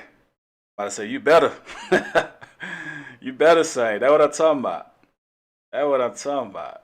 Oh, phrases. That's what it is, man. Hey, I want to give all praise to the Most High, Yahweh, name of His Son, Yahweh Shai. All praise for a beautiful show. You know what I'm saying? This show actually was like, it wasn't a typical show. It was a little different. You know, you could really feel the unity and the spirit moving in the show right here. So all praises to the Most High for that. And hopefully, share it, like it, let us get in the YouTube algorithm, get it around, and show Israel this how brothers and sisters we need to come together, talk, and and just be at one, be at peace, bring some peace in Israel. You know what I'm saying? We need to bring peace in Israel. All the bickering back and forth, we need to get rid of that. Bring some peace in Israel. Definitely. And tonight, I could say, man, that's definitely what we had. So all praises for that. All right, God. what I'm gonna do, I'm gonna play a couple songs. Any requests? I keep saying y'all don't know my playlist. Let me tell y'all who on this playlist. Well, actually, you know what? It's crazy part. I can't really tell you everybody on the playlist because I got songs for brothers I don't even know who they are. I received a lot of songs, so I'm gonna start off with. Let's go with Just for the Mood. This right here is Zamir Yaron. This song is called What If. I love this song. It grew on me. It's a beautiful song. So yeah, tell me what y'all think. Let me know if it's a bang. I think it's a bang. Let me know what y'all think. Yeah, look, we gotta be grateful for life. But sometimes we complain too much, and we never think about the what ifs. What if your situation was your neighbor's situation, or your neighbor's situation was your situation, and then you would complain more and more and more, and never be grateful. But what if? Hey.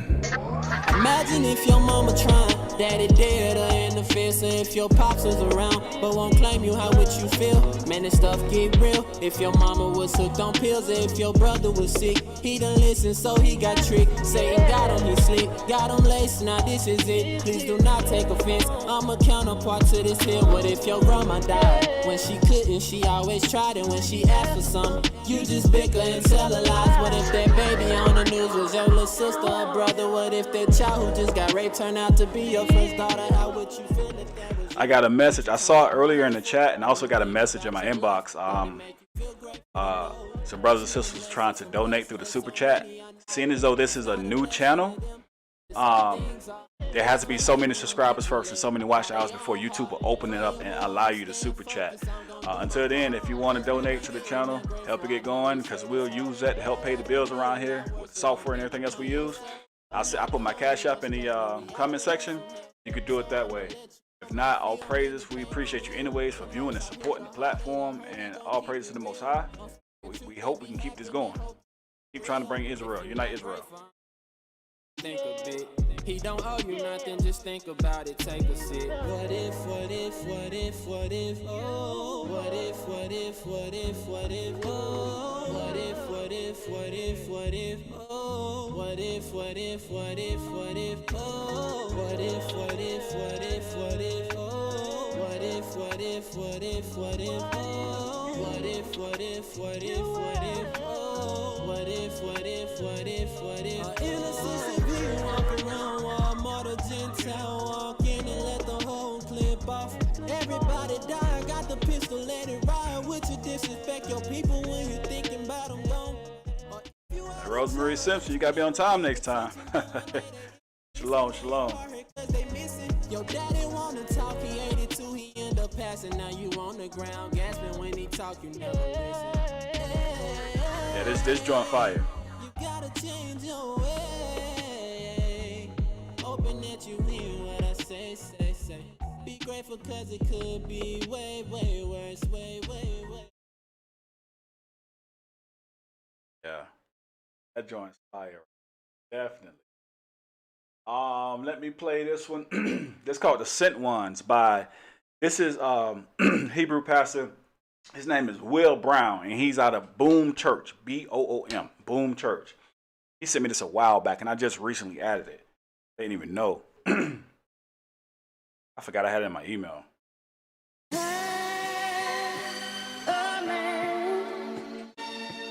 I'm only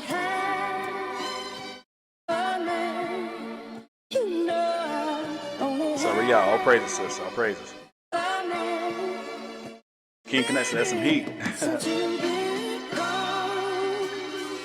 Email it to me. My email address, right above. It's going to scroll across my head. King Connect. Send it to me. Punchline for the four corners and beach shores. Drop the music quality. Sound like a movie score. If you're an Israelite, put your best foot forth. Put my pen in a straight jacket, lyrics on my brain. In a padded room insane. On the mic can't be tamed. Cat sideways like the waves on Jermaine. Joe Jackson, they'll throw dirt on your name. Holy Spirit mainframe of similes. I ain't sowing fig leaves, cause Christ's blood is my undies. You got a spiritual disease cause you love to screw the world. I'm in love, cause I made a covenant with the word. Down south, boy. Too much talent in Israel, man. I don't even listen to the radio no more. It's too much talent we got here. Bible in my face, snort the word, I'm a word fiend. The drought is over, bars interpreting Pharaoh's dream.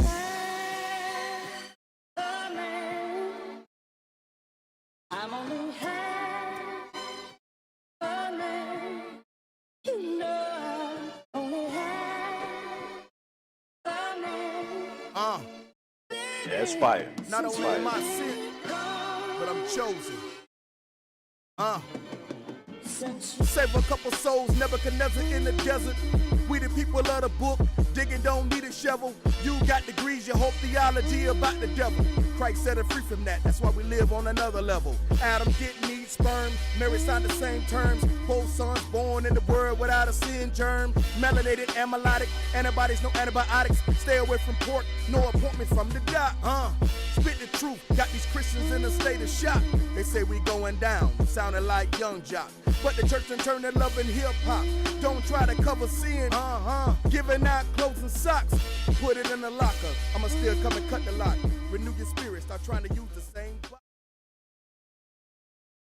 That brother's riding. That brother's riding. He went in the booth before he recorded. I saw he was in the booth. He was like, yeah, this one's going to be tight. I said, yeah, they all say that. I came out. It was fire. Definitely fire. All right. Chariot Boots. This one, Judah Matt, Chariot Boots. Brothers and sisters of the congregation, we're here today. River World Clothing. Warm Shalom. So it's time for us to show Sons of Jacob, I always appreciate the support.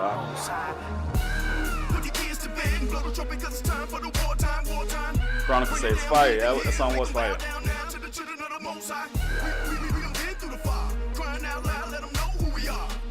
Everybody know who we are, cause we put it in their face. We the children of the Most High. About to bring the kingdom back. They don't wanna see us get the kingdom back. Where the damn heathen at? They about to feel the wrath of the children of the Most High. We done been through the fire. Crying out loud, let them know who we are. Everybody know who we are, cause we put it in their face. We the children of the Most High. Bet I never go back to the old me. I ain't trying to hear the lies that they told me. The Chariot Boots. Come and ride with the OG. Hell, y'all can die with the rest of the home. What y'all think about Magator? You know the mask that you put around your face? Got the Inside the Nation mask. They finally sent it to me. I think they put the logo too big on there though. I don't know why they made it that big. People of the Lord, when I get them, they be lucky if they hear right. Got to pull a scripture like a sawed off. Esau, you about to get a pow pow. I don't wanna see nobody getting mad when I tell his monkey ass that they gonna have to bow down. Everybody in the club getting tipsy. Ain't nobody got no love for the Most High. Friday night and I'm about to get raw on them. Put my finger like, boy, you gon' die. Got to get my chariot boots. I'm gonna do a show where all I do, I mean, we ain't gonna have no guests on here. We're just gonna play music. It's gonna be a music show. Call in, play some music. That's what I need to do. Just have a fun show, fun loving show with the music. Get to know all the artists in the truth. Let them know we about to go hard. We the people of the book that you've been reading about. Coming to your city, it's the children of the Most High. Put your kids to bed and blow the trumpet, cause it's time for the wartime, wartime. Bring the damn heathen here, make them bow down now to the children of the Most High. We done been through the fire, crying out loud, let them know who we are. Everybody know who we are, cause we put it in their face, we the children of the Most High. About to bring the kingdom back, they don't wanna see us get the kingdom back. Where the damn heathen at? Hey, if y'all familiar with his brother, Judah Mack, right? So y'all know that's him rapping. But if y'all follow him and his teaching and on his platform, can y'all guess who that is screaming God in the background? Just let me see if y'all can guess who that is, if you follow. If you know, put it in the comment section. I remember what you did to my people with my battle axe that I'm about to hurt somebody. They gon' call me Mr. Whipper-Lock. I got it. Hey, the thing out Marcus here too, and I owe him a shirt as well, man. I owe a few of y'all a shirt. I gotta get it. Man, when I move, man, I don't know. I'm gonna have to buy some more. I'm about to do the same thing. Anybody looking at me funny, they gon' get the same thing. Give me till got done. I had to kill my son. Why the work still ain't done? Said I can give them double, so the double coming. They about to be in trouble, yeah, the trouble coming. They don't wanna have to pay for what they did, but the words say they paying. Now I'm saying I ain't mumble nothing. About to get my chariot boots. Bada bing, bada bang, got a brand new body. I remember what you did to my people with my battle axe at. I'm about to hurt. Hey, whoever put Mosh in the comment section, Hey, y'all cheated. Y'all watched the album release. Y'all ain't know that. Y'all cheated, man. All right. Let's.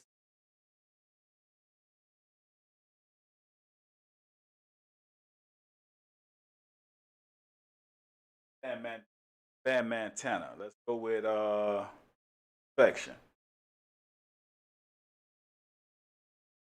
Judah, Yehuda. Kwame Asherala, LOG. Josiah Ben Israel. Israel, we out here. Yeah. No girlfriend and boyfriend and scrumptious. We married with honors. No girlfriend and boyfriend and scrumptious. We married with honors. Proving the friend first. Better watch and be cautious. Proving the friend first. You better watch and be cautious. Actions and manners obedient. Keep it at home and she practicing. Discreet when she talk to me, shame face. Cooking, she playing the mandolin. How was your day at the marketplace? The scriptures of her endomethylene. Signing and loving the Chronicles, I'm trying to follow you. I'm trying to follow you. Aged woman likewise. Behavior becoming so holy.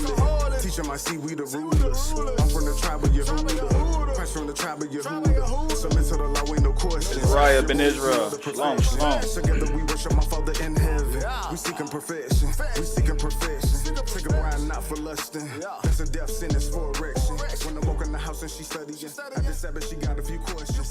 Okay, King Connect. I'll check it out. I die for my wife, I'm protecting. Together we worship my Father in heaven. We seeking perfection. We seeking perfection. We seeking perfection. Seeking perfection. Yeah, remember, he fired. She know how to shop and she bargain. When the world was so evil and damaging, the scriptures that heed you advantaging. And my rib is ahead of a time. Learning in future tense, holy and different, sacred. Using the law for her lenses. Ain't no faking, no acting pretentious. Shalom and a kiss when I enter. But with I can't wait till my entrance. She my pillar of rest in the trenches. Prince of the power descendants. Keeping the law, you relentless. She ready for fire apocalypse. She don't argue with men, but no politics. Ain't no collision, we keeping the law. Ain't no religion. She could just. If you ain't subscribed yet, hit that subscribe button. Like and share the video. Subscribe and like and share the video. Help us get in the algorithm. She don't argue with men, but no politics, ain't no collision. People don't know no religion. I could just say a few words. She could just fend them a sentence. One flesh, ain't no division. Teaching the women the law is the light. Ain't no more tripping. And we repenting. Yeah. No girlfriend and boyfriend and scripts. We married with honors. No girlfriend and scripts. We married with honors. Monica by Israel. Shalom. Better watch and be cautious. No girlfriend and boyfriend and scripts. We married with honors. No girlfriend and boyfriend and scripts. King Connect, Con. Proving a friend first. Better watch and be cautious. Proving a friend first. You better watch and be cautious. All praises to the Most High, Yahweh El Shaddai. You know what I'm talking about? It's a new day, bruh. These women the princesses, bruh. You know what I'm talking about? We not sisters like hoes, bruh. We don't do that. You know what I'm talking about? All praises to these beautiful sisters, man. We protect our women. We marry our women. You know what I'm talking about? Yeah. Praise. All right, Israel wrote that. Say shalom. Why you say all three of them? It's only dialects. It's only different pronunciations. Don't matter which one you say. If you ain't keeping these laws, statutes, commandments, keeping faith in Christ, it don't matter what you say. You gotta do. That being said, get out of here. On the way out, I'm gonna play a video, maybe two. So if y'all want to stay tuned, check out a couple more of these artists in the truth. If y'all know some artists in the truth that got music, email address going right across the top of the screen. Well, it's not there now, but it's abaya@InsideTheNationRadio.com. Have them email me a copy of the MP3 or MP4 if it's a video. They got videos, and we're gonna help support them. We're gonna help support them. That's what we're doing. We help supporting the nation. So that being said, say shalom, shalom. Y'all check out these next couple of videos.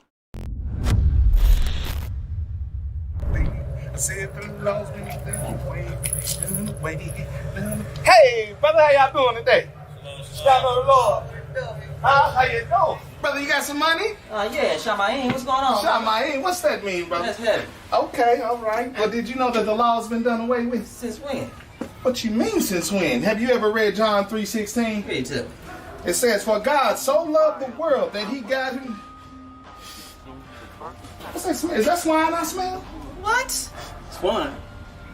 It smells good. Y'all got some pork chops in there, brother? Let's go check real quick. You mind sharing? This is $200 food. They fell on their faces and they said, Yahweh, He is the Elohim. Yahweh, He is the Elohim. And Elijah said unto them, take the prophets of Baal, let not one of them escape. And they took them. And Elijah brought them down to My the mama brook of said Kishon. it's gonna get hot up in the kitchen. Don't have a window to throw out of or a pot to piss in. Piss in, man, I've been sitting back, really thinking on when I was blind and all the things that I've been missing. I'm trying to separate the facts from fiction, but it's crazy living in this world of contradictions.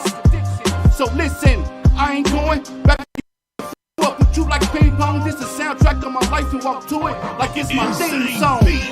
I'm going bananas, nigga King Kong. Nah, Messianic niggas are like dog food. Ming long mean. Nah, I mean, that's why y'all made Christ King. Yeah, King Christ, that's right. The King of the Hebrew Israelites. Genesis 1 and 3 when y'all made that light. Okay, doing what? It's the tree of life. Me and I representing as trees in the trees for the angels, right? If I'm lying, I'm dying. And I ain't dead yet, this easy work. Y'all lightweight, and I ain't even break a sweat. Some of y'all take the scriptures out of context. Hold on, let me chop Egyptology down next. How can your God be God when he got killed? Y'all want me to understand it, but you're not winged from the milk. That goes out to the non-Messianics too. First thing y'all have to understand that all things were spiritual first. We deal with the spiritual first. Spiritual vibes, spiritual connections, spiritual works, curse.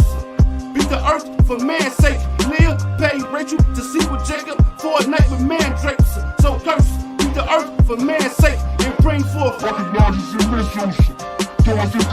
the apostles and epistles, the epistles and apostles, and Yah gave the apostles the authority to speak this gospel.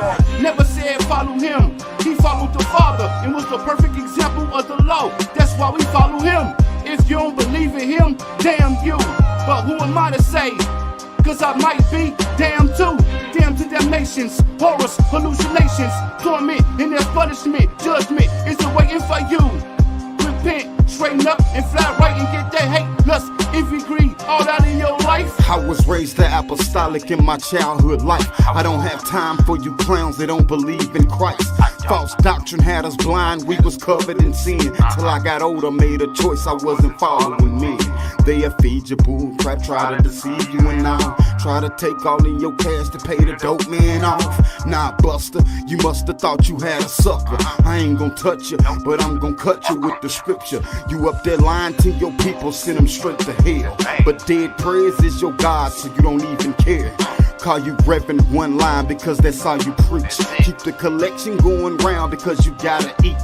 Old dirty mother, who? Watch my teeth, cause I got little bitty kids that be watching me. Proverbs 22 and 6 is how they should be. You're talking about that you a Muslim, they was slaving us too. All praise to the Father, yeah, the Bible is true. The whole book of Revelation probably scary to you, but I'm a child that follow rules, so to me that's what it do. Talking about come get the truth, but you spreading them lies. Tell your pastor he's a sinner and for that you die. The whole church going with him and I'm not gonna cry. I tried to warn you, but you said I was a damn fool. Matthews 5 and 22. Now look at you. Yeah.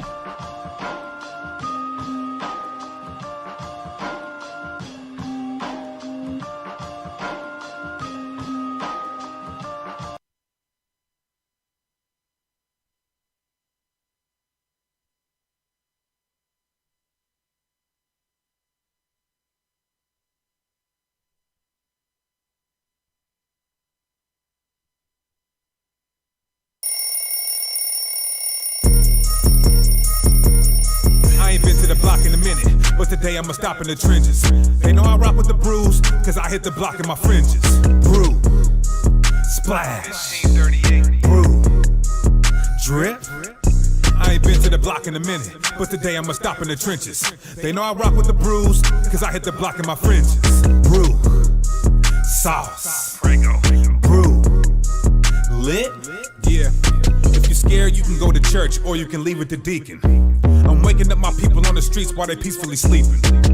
5th and Broadway every Saturday, see that we teaching. A lot of my people dying, trying to be at peace with the heathen. Get decapitated with the scriptures when trying to step to the prophets. Used to be the plug with the drugs, that shit all got left in the socket. I'm rocking the Nautica with the Apocrypha kept in the pocket. Throwing precepts to my readers and watching them catch it like Lockett. On Hanukkah, checking the Monica while I be sipping on grapes. This generation of vipers, niggas be hissing like snakes.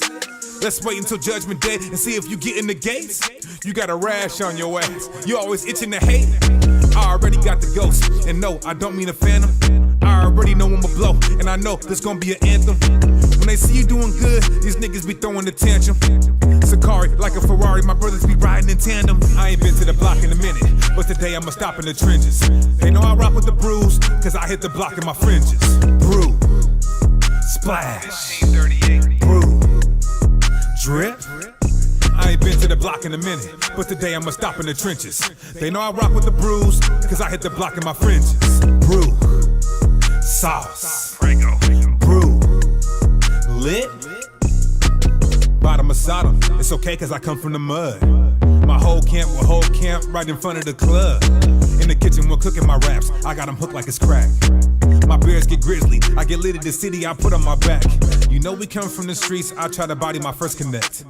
Get in the booth and spaz out without Molly or Percocet. Don't disrespect or my bruise will go at your throat like a turtleneck. Chemtrails in the ghetto, they want all of our kids to have birth defects. Blue ribbon and fringes, they let the way I be saucing. Fresh to death, like a nigga jumped out of a coffin. Sakari drip all over my fit, that's how we be flossing. They hating on the team, they mad at how we be bossing. I still be on the block trying to teach them niggas. Hot right out and greet them niggas. Ain't stealing rocks trying to reach them niggas. Watching the ops and leeching niggas. Sharp like a toothpick, Sakari school my crew lit. Teach the kids how to do this, new kicks. Stay wet from the brew drip.